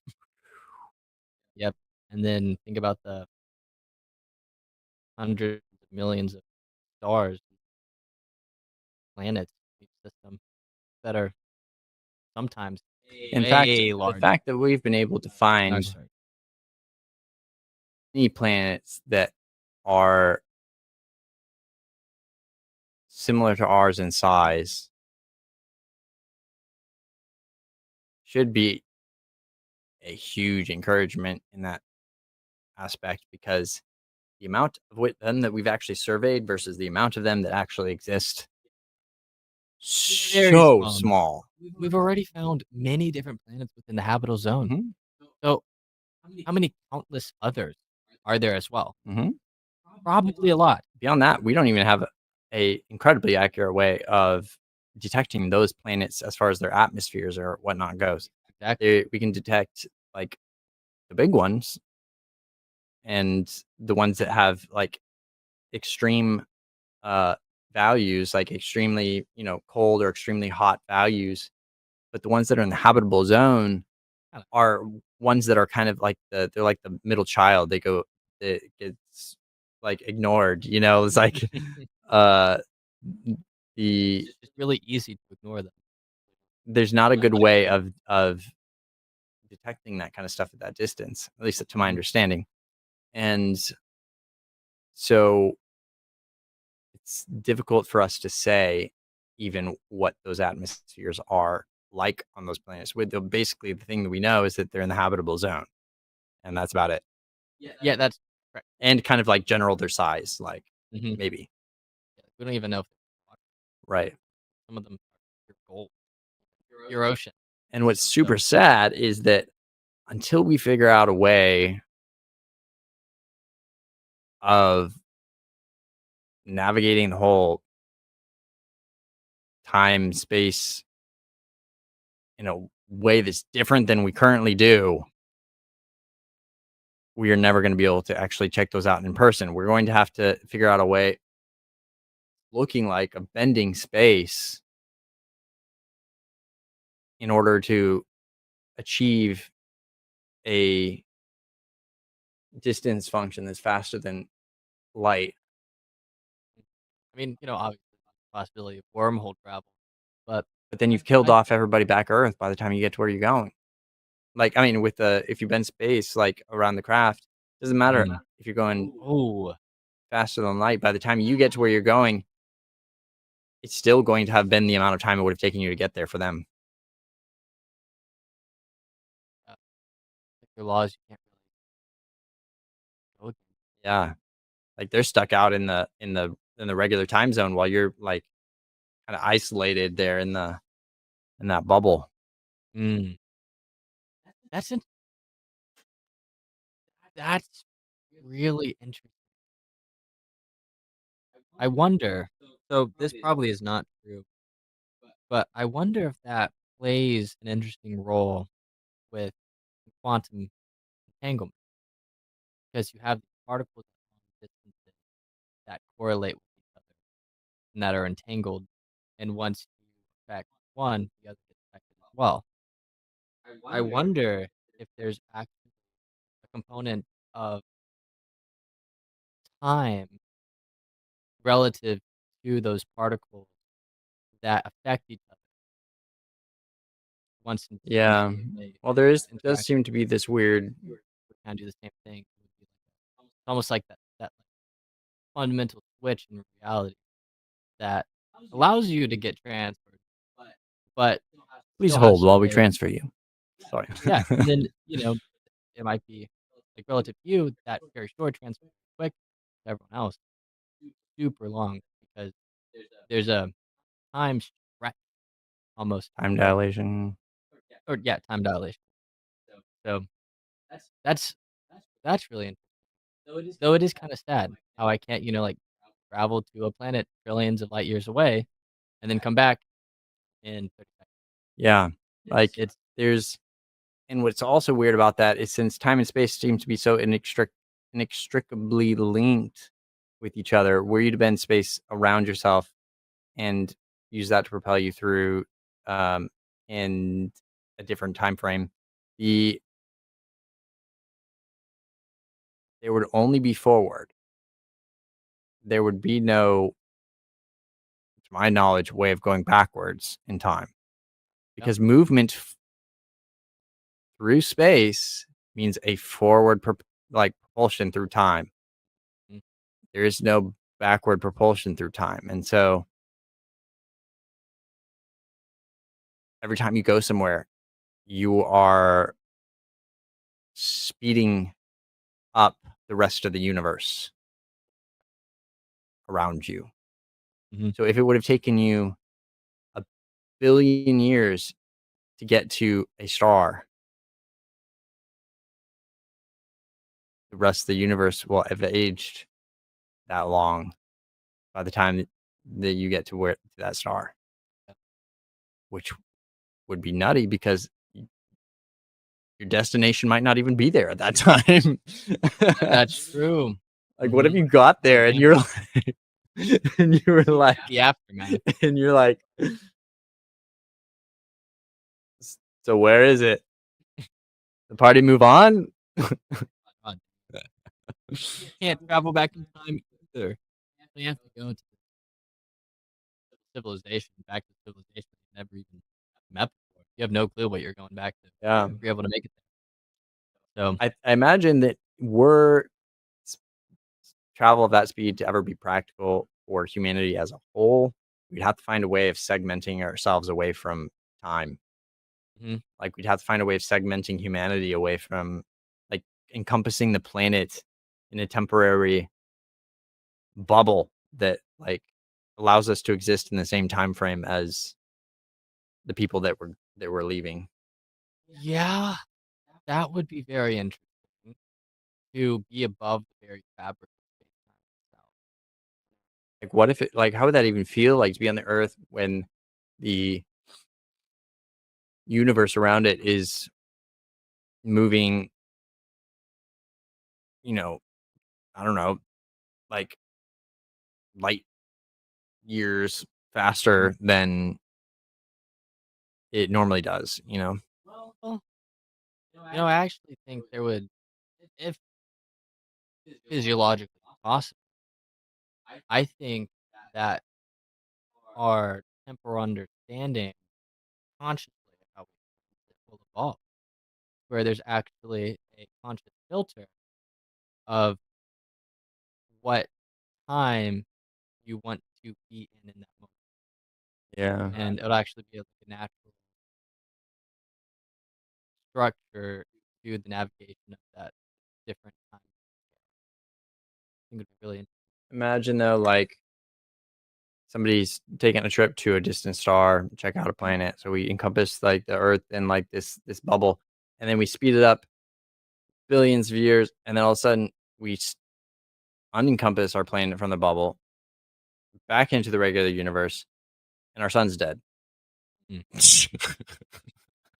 We just sped ourselves out of existence. You know, I, here's an interesting thought experiment. What if you were able to connect somebody who traveled through a wormhole with the people still on Earth, where you have a direct informational connection that allows you to read the states of both people? And so you have now this connection, this interaction between the time frame of Earth and the time frame of 100 trillion light years away. How would that observation be experienced for those people? Would it be really slow for Earth, or would they actually then combine and interact at the same time frame because both are aware of each other's state? I mean, light is what conveys us observational information um, about their states. So if we were connected via a wormhole, it would be the amount of time that it took the light to get through the wormhole, which I assume would be um, whatever distance that wormhole um, was. I don't even know how you say that. Whatever compressed distance that wormhole um, took the form of Mhm.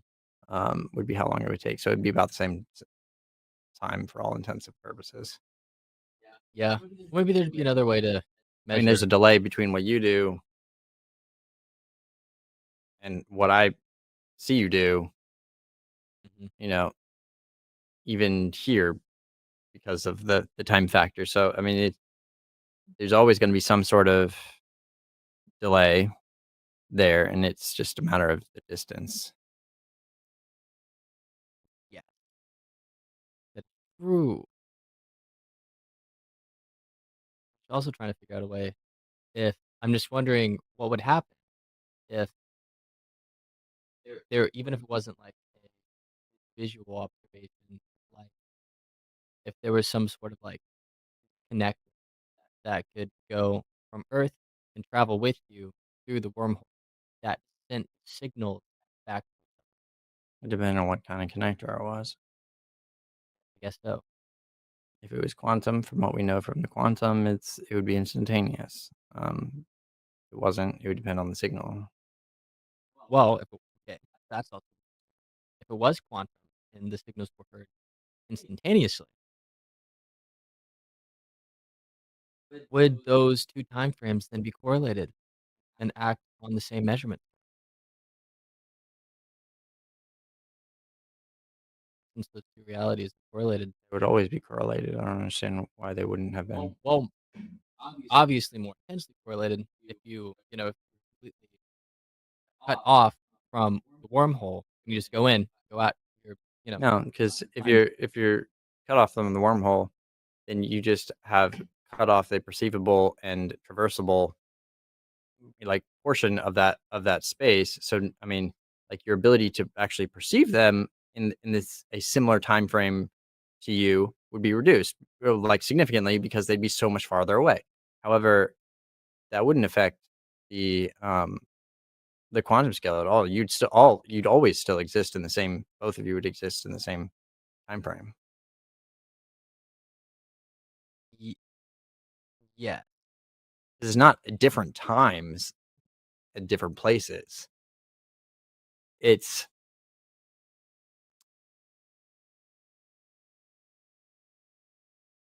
you perceive different places at different times. Mhm. So by the time that we perceive a place, the time is different than it was at the time that we perceive it. So if I'm like, seeing something from a ray of twinkle or something from a star or whatever, causing that something that happened way a long time ago, because it Yeah. took that long. So Mm. it's not a matter of it being different times. It's a matter of just perceptual difference. And if we can manipulate that perceptual difference to stay within the same perception, you could potentially mitigate the hundreds of billions of years happening back if you stay on the same. If you stayed on the same time frame and time plane, so to speak, the um, then you would essentially be like taking them somewhere with you at the same speed that you were going. Like Mhm, so from what I understand, moving in time requires moving in space, mhm, and it requires moving in space at the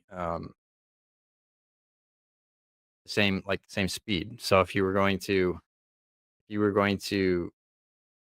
have people on Earth that existed within the same time frame as people that were on a spacecraft that was bending time around them, people on Earth would have to find a way of moving the Earth or themselves within the Earth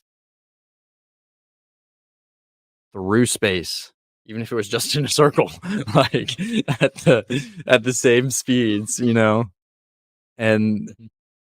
this is all just this is all just based off of my very rudimentary knowledge of how this stuff hypothetically would work, and the physics behind the possible ways in which that could work. But Mhm. I don't think anybody actually knows in a practical sense how that Yeah. would actually take shape, Mhm. because we don't really understand the linkage between space and time. Um, That's why we got rid of the distinction. Like, alright, they're just one and the same. Space time. So Yep. exactly. Um, There is no space or time. Yeah, it's just space time. just space. And it's really funny, like along with that differentiation and linkage of those two, we also completely threw gravity out of the equation. We're not sure how that fits into the whole thing. Yeah, that's true. The graviton is still seen, but I think, if we can just find a curvature. Yeah, out in the wild. We got a wild graviton. Ugh, Look at his gotta find it. face. Yes. Watch out for it. It's everywhere, Careful, nowhere. it'll bite you. It's a Oh, bit of a downer. bit of an assassin, Can't see it. It always affects me, Right. Oh, careful. Never It'll can. pull you down. And you don't wanna enter its domain, or do you if you're alive? Probably won't grab it. It's a pretty heavy situation we're in here. Mhm. Yeah, I guess you're right. It is one of those things that I would love to figure out mathematically.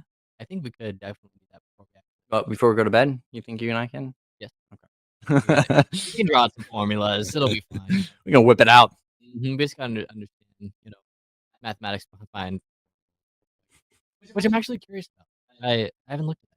Well, wormholes are, my knowledge, are a uh, fantastical conceptual uh, concept that You know was that 'cause they're created used a by lot in string theory. was created by science fiction and was is and I say not to say that things like that other things like transporters and whatnot from Star Trek and other elements like that aren't fantastical. I call it fantastical because it's something completely not based in anything Yeah. we know from Mhm. reality. Like That's there is nothing like that in mhm. reality with transporters. Like those are based off of a technology. Like replicators are based off of a technology we can kind of understand and speculate as to how it works.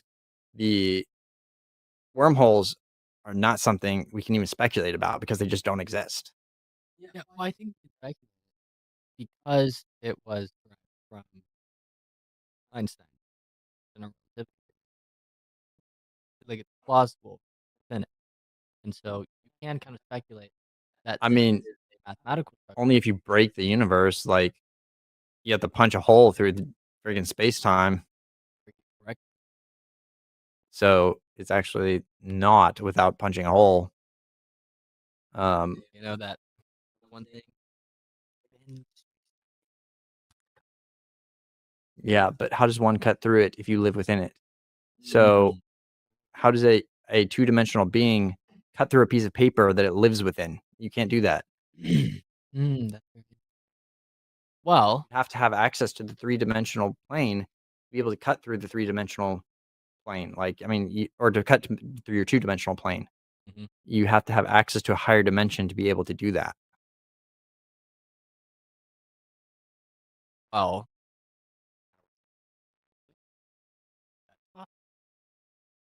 If there is another dimension and like beyond what we are experiencing, which I think there could be, but like if there is, we would have to find a means by which we could control and manipulate it, which, you know,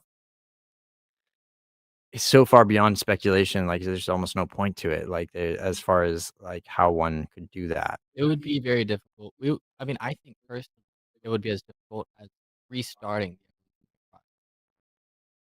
It would that would be the extremity of that personally. But 'cause I you're think s it would. I think that would be easier than trying to affect a different dimensional plane like that. Um, potentially, actually, I might agree with that.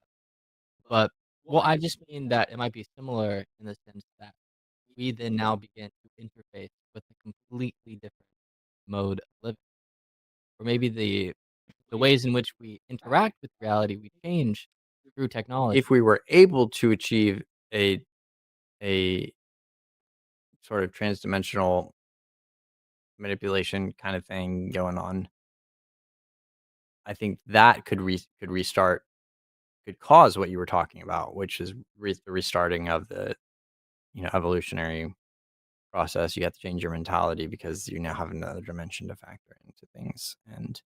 um, and it would have very interesting implications. But I mean, would require figuring that out before that could happen. And the interesting thing about us is that we don't know we wouldn't know if somebody was actually experiencing another reality. Like, what is it like to have a transdimensional being interact with their dimension, you know? And if they even could. It's I one would of those imagine it looking like something existing within your three-dimensional plane that doesn't make sense, yeah, I would say so. i.e., maybe black holes, dark matter, that kind of stuff. Like, um,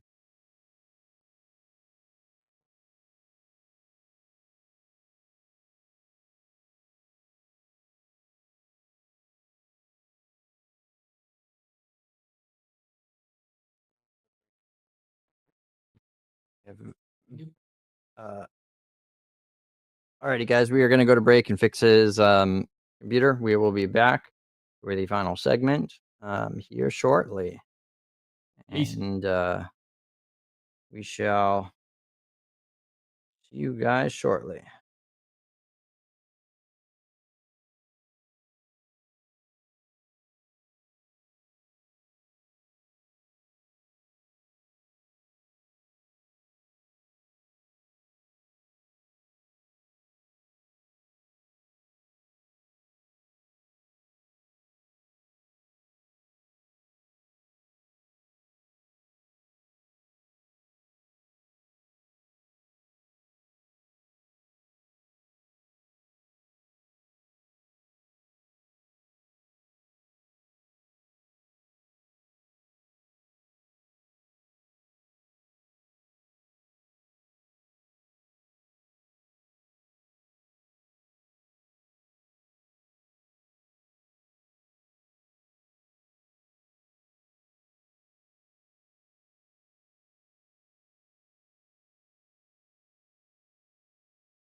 And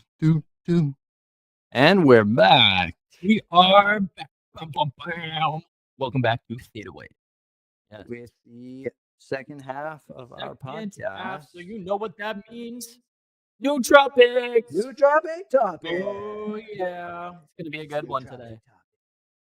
You know it's gonna be a good one since we're in the race team. New topic is perfectly topic. Mm-hmm. Perfect. Then how we could view these chemicals. And which one are we talking about today? Is it We are fennel? talking about Or is it nepharated. death race? All right. Okay, give me 1 second here. I'm trying to make sure that our vocals or sound is working. Okay. So go ahead and say something into your microphone. Say something. Hey, I'm saying something into my microphone. I'm talking. I'm speaking. I'm Okay. verbalizing my opinion. You're fertilizing your opinion. Verbalizing. Oh. Yeah, I'm just doing a little fertilization process here.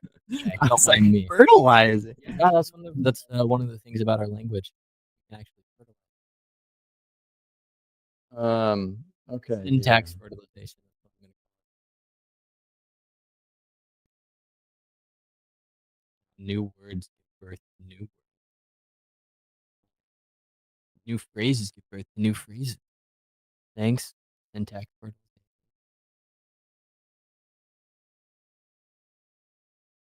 Or should it be recursive? Or fertilizing.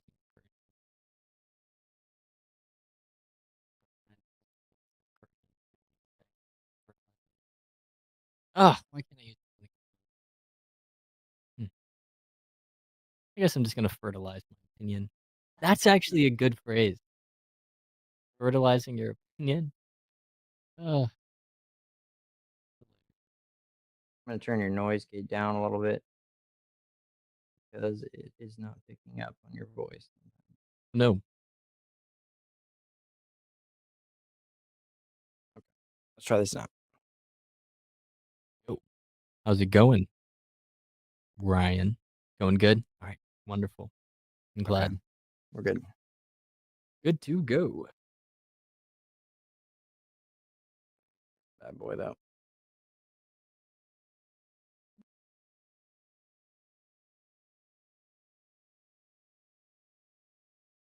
And turn on our director. To clarify, I'm not trying to turn on our director. I am trying What are you trying to do? to Carl, activate. Get back, Carl. I am trying to activate our director as if he is a cyborg, and I am pressing play. Activate your director mode activated. How I feel. Yeah. Okie dokes. The AIs outnumber us currently, so we're at their mercy. So, delving right. into Neferestam. Do you want to say what it's also known as? So, in case you guys have heard it by this name, Neferestam is also known as N26-dimethylphenyl 2,2-oxopyridinol pyrrolidine 1-yolacemide. Oh, that's what it's called. That now I remember what we're talking about. Okay, that's what I thought it was. I just didn't know. Neferestam just kind of sounded a little different in my head. So, in case you guys, have I ever heard prefer that. the longer version of it. But anyway, this one is a one that's been around since about the 1970s and was originally developed in Russia, like the majority of them, and they I forget why they originally developed it, but I think that they began researching it for Alzheimer's treatments and whatnot, as a potential treatment for conditions like that. There seem okay. And it's another one of those. Mm. Go, Oh, real quick. I was gonna go say, ahead. it seems like the theme is that all of the really great drugs just for, like, neuroprotection are have been Come out of Russia. studied yeah, in Russia, and also used for Alzheimer's, like, that was the Mm-hmm. original reason, and then kinda it's like, "Oh, well, now we have this extra thing that, didn't really work that well, but it's Mm-hmm. good for you." It's not good for healthy people, so we won't develop it. But or it's not good for unhealthy people, so we Yeah. won't develop it. It's but really good for but healthy it's good for people. healthy people. So Yeah. yeah, no, it's being part of the race tam. It does have a effect on the acetylcholine receptors in your brain, and but what's interesting about this particular one is that it doesn't just affect the acetylcholine receptors; it also affects the GABA receptors, Robert. and which is one of the things that makes this one kind of stand apart as a little unique from um, the rest of the pack. And we'll figure out exactly like how that happens in a little bit. But um, I will also preface this by saying that that one of the ways um, that it has been one of the benefits that it has been shown to have is something that goes against the typical kind of the typical thought when you think of nootropics and whatnot, and that Mhm. is it's been shown to improve sleep through Interest regulation of your circadian rhythm. They're suspecting, but the I mean, it makes sense. It activates your GABA receptors, which are huge for calming people down and for kind of getting wonderful. that sleep state going. But I will say, going into this, anecdotally, that is the most prominent effect that I experienced when trying this one. Oh, does it help with sleep It quality? was not any sort of learning increase, no, like not nothing like I experienced with the others, with the enhanced memory.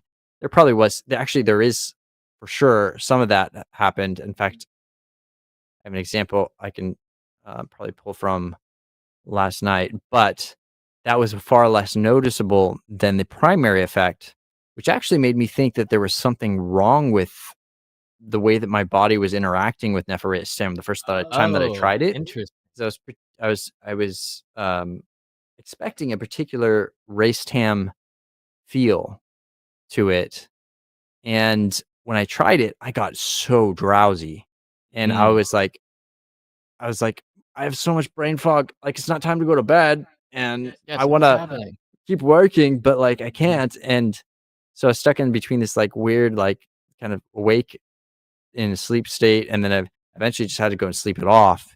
mhm. And um, so I didn't take it again for a while after that. And then I decided to try it again, kind of as a way to resolve my sleep issues, like when my mind is having trouble calming down Mhm. and is freaking out about something or is keeping me up.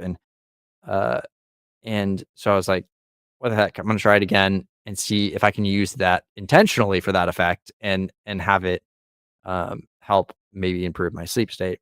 So I tried it before going to bed, and 300 milligrams dose, just kind of the dosage that was shown to be effective in studies for humans, and the uh, it worked. Like it put me into a deep sleep. I slept for over 8 hours, which is not something that I ever do. Like Nice. I usually sleep for 6 or less, and um, so it put me to sleep for 8 hours, and then I woke up and I felt like my brain had been baptized and born again.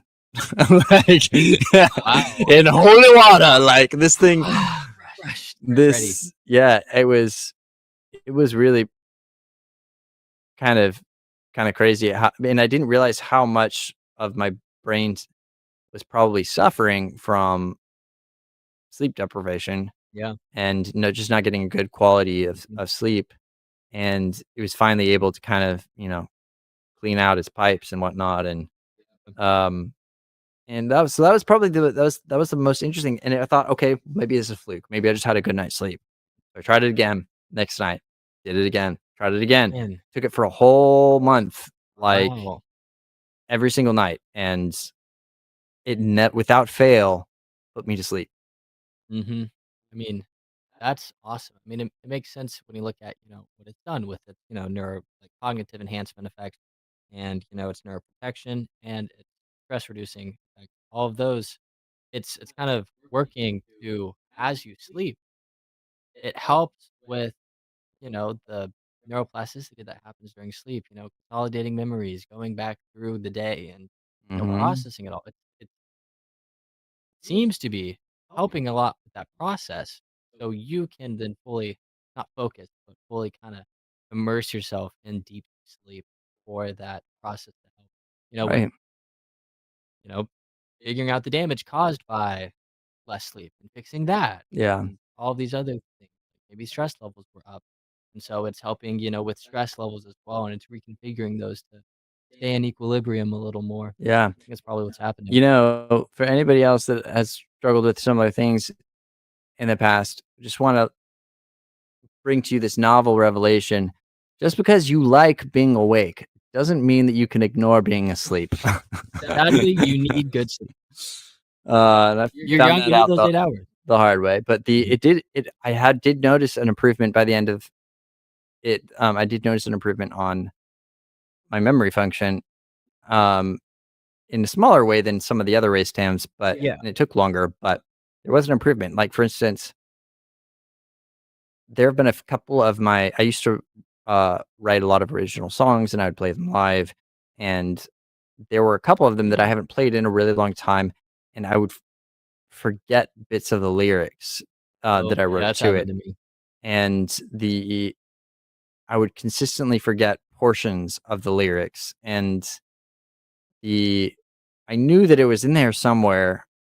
In fact, like a couple times I was able to eventually dig it out and remember parts of it. But it just would take too long for it to be worth it for me. And so, um, th there was a lot of kind of stuff that like that it was kind of harder to access stuff, and but the other night, I sat down with my guitar and I was like, just had the urge to go over some of my old songs, um, and so I started playing one of them, and then I noticed that I remembered The one words. of one of the Remember. verses that I commonly forgot there. Thought, "Huh, that's weird." And then I picked up another song that for as long ever since I wrote it, like this so the ordering of the verses and the actual some portions of themselves have been somewhat elusive to my brain for some reason. Even though I love the song, it's just one that, like, for whatever reason is tends to like to leave. And and so I was going into that one expecting to just play the first part and then kind of stop it midway through. But I noticed that not only as I was singing it did I feel really comfortable with the um, music and the melody because it was a little bit harder vocally song. Um, but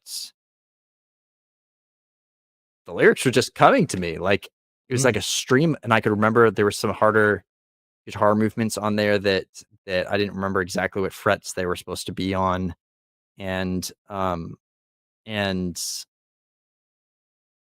I could recall those too, like, nice. perfectly. It's like, yeah, I'm pretty sure this is about it. Yep, that's it." Mhm. And, so I was like in this weird state where I was just recalling all of that old stuff, and it was kind of all just coming back, you know? Right. Yeah, and you think that was because of the Fennel. Yeah, Yeah, like, I mean, I wasn't really doing anything else out of the ordinary, at that yeah, time, for like racing. no other race stands or anything like that, and um, so I can't obviously point. I mean, this is part of part of anecdote. Like, you can't exactly say for sure that that was what caused it, But but that's really the only thing I was doing that was likely to have an impact on my memory at that time. like a noticeable positive impact Mhm. on that. Yeah, it helps me recall, Mhm. things from a long time ago that I hadn't recalled in ages. Kinda gets into interesting facts about how memory works, you know? Because here's something that's interesting. What you recreated then, because you're able to recall that from your memory, is that the same pathway that was used for the original memory that you had of it? Or was it able to draw conclusions about the missing pieces based off of other information that was surrounding it? Um, That's yeah, I it. think it was maybe able to find um, able to locate the relevant pathways that it needed to locate in order to be able to have enough context to fill in the missing bits of information. So a lot of times I think in our memory, if it's not if our firings and our hippocampus is not optimized, both our with our storage um, and with our access to it, those search results can be really slow.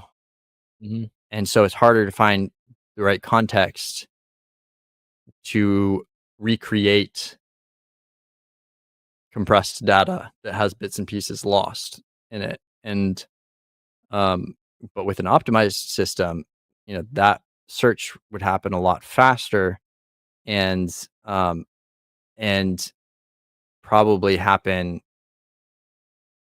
in a lot more relevant ways, and thus leading to a faster context, location, and faster reconstruction time. And so I'm assuming has something to do with those, but it would be interesting to look more into the exact mechanics of what that is enabling there that allows the recreation of that memory in a satisfactory way. 'Cause was the memory locked or did you recreate it? Yeah, like, That was is it just something. buried really deep down Mhm. and I accessed the bits and pieces of it, or were they strewn out somewhere where they shouldn't be, in my brain, or were they, were they did they genuinely have pieces discarded from it that then got reconstructed? Yeah, I think well, to go on a little bit off topic here, continue this. Obviously, well, it seems to be that it would be a little bit of both, right? You probably. know? You have, like, the strands that you remember, Mhm. and then the process of what's likely, as well as the how you felt in the moments of creating those songs. That's important, and if there's too much noise going on, I don't think you'll be able to put yourself in the same perspective as your past self while, really feeling those True, yeah, lyrics out. but there's also an element too of so when we access memories, every time that we access it, our cortex is able to better determine what features within those memories are important and relevant to keep and hold on Mhm. to because it has more experience with handling them. Yeah. And you're like, okay, so this feature has been commonly used all the times that I pulled it out. So it's with that, your hippocampus is able to better, store and refine those memories to the essentials only, um, allowing for you to kind of keep compressing memories. But along with that comes some data degradation there. Mhm. And so what I'm imagining here is since that's a song that I haven't not only n- I haven't played in recent years, but I didn't play very much at the time that I wrote it either. Mm. And so what I'm imagining is that it was a very unrefined memory that went also unused. And so as it's being attempting as the hippocampus is attempting to integrate it further, because it's not being used, like they're trying to compress it down because it's something that's just never used. Mhm. It doesn't know which of the features in there are important. And so it's taking and compressing bits and pieces that normally could be used to better reconstruct Mhm. the data, you know? And because it doesn't have much experience with reconstructing it yet, Yeah. because you haven't pulled it out a whole bunch. Mhm. Yeah, that is true. And I know there's a pretty intricate process in the brain that helps minimize memory degradation. And Well, I mean, so I think it's probably, from what I understand, it's similar to the way that we use or the way that we design encoders for machine learning, to distill and reconstruct certain types of data, with minimal degradation loss there. yeah, I would say that makes sense. But But you have to, with data, you have to have enough experience with compressing and extracting and storing like the relevant features and then reconstructing to know what is a good way of doing that in a way that allows it for easy access in the future, and easy mhm. reconstruction. Because you might be able to reconstruct it in several different ways, but one might be a lot more make a lot more sense within your general network and thus lead to a faster, reconstruction time. I know you can take advantage of your emotional memory to help store different things you wanna remember. So, I think it's kinda like hijacking a little bit of, like, your associative memory, I guess. But there'll be, like, savants, for example. You'll notice a theme with those people who are really good in particular fields and just in that are really bad at everything else. You'll find that they construct in their head how they do it through emotional memory. Like, for the guy who can go on infinitely about pi, each number of pi is the house number You're just on talking about the memory storage technique that involves associating like information with things that you know well or have an emotional connection to. Yeah. Mhm. I'm saying you can, kinda take advantage of that, like, just think about that consciously and actively try to associate some sort of emotional significance with what you're doing, and that'll help integrate that more into your being able to consciously recollect, you know? Yeah. It is interesting the different types of memory that the interactions they play, like the associational and the emotional component. And you've got your um, access, your usage based component and your relevance and integration, Yep. all that stuff. Um, but do you want to go over the rest of the Nepharistium? The Nefertiti. Yeah, we got Yeah, off yeah. topic. The mechanisms of action? Yeah, or like the yeah, because we already went over the effects. Yeah, I guess we kinda did that, so we can go back and kind of went over some of the mechanisms, but not mhm, really in any detail. yeah. Well, you talked about how it's affecting GABA. We can also talk about how it's affecting glutamate, which is an excitatory neuron, or neurotransmitter.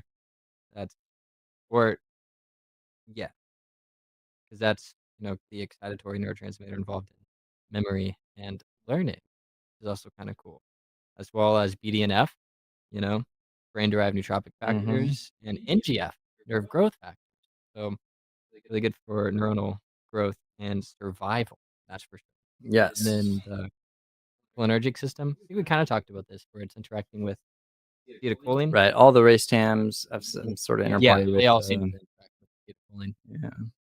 Why? You gotta take your choline supplements. Mm-hmm. Get some alpha GPC for yourself. It'll be good Or for you. some uh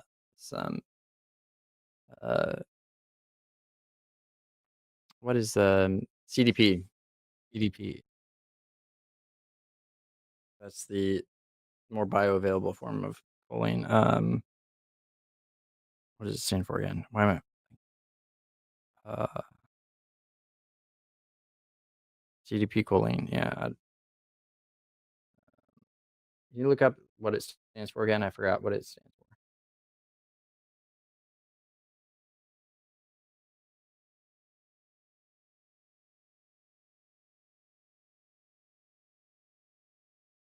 Choline.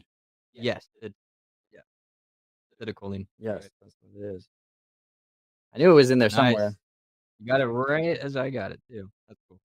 Yeah, I guess I'll have to try the CDB choline. I've been doing alpha GPT choline, so which has worked well for me. I don't get headaches. So, Yeah.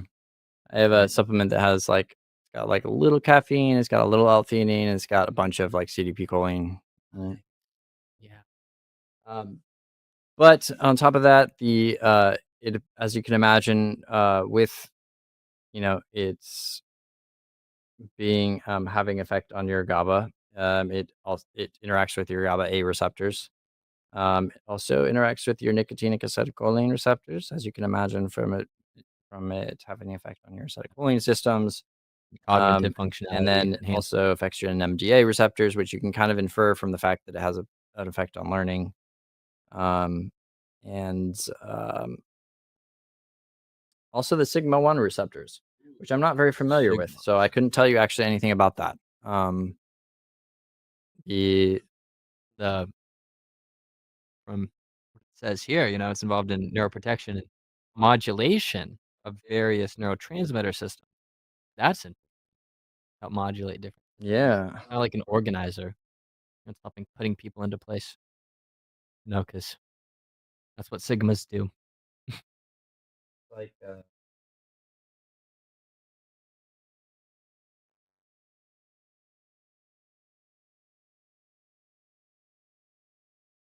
a 2 Enneagram or something? Yeah, so anyway, that's Nephirase TAM. It's currently being used as a potential, um it's been used as a potential treatment or aid to things like Alzheimer's and whatnot. It's been looked at for sleeping disorders. And also, what's I think is really interesting is that it um, interacts with, or it helps prevent the, um,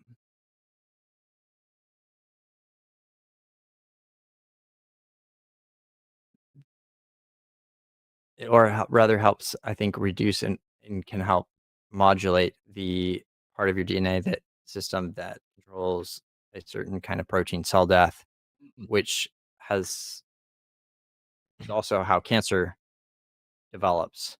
And so I wonder if this has some Anti-cancer anti-cancer properties. properties as well. Mhm. I wouldn't put it past that. I think that's might be the case. You never know. I guess we'll see as we research this a little more if it has any. I mean, I would guess if you ask someone who worked with it, they'd be like, "Yeah, it probably does." But they couldn't explore that further because they, you know, died from 10 shots to the back of their head. But it was a suicide, of course. Of course.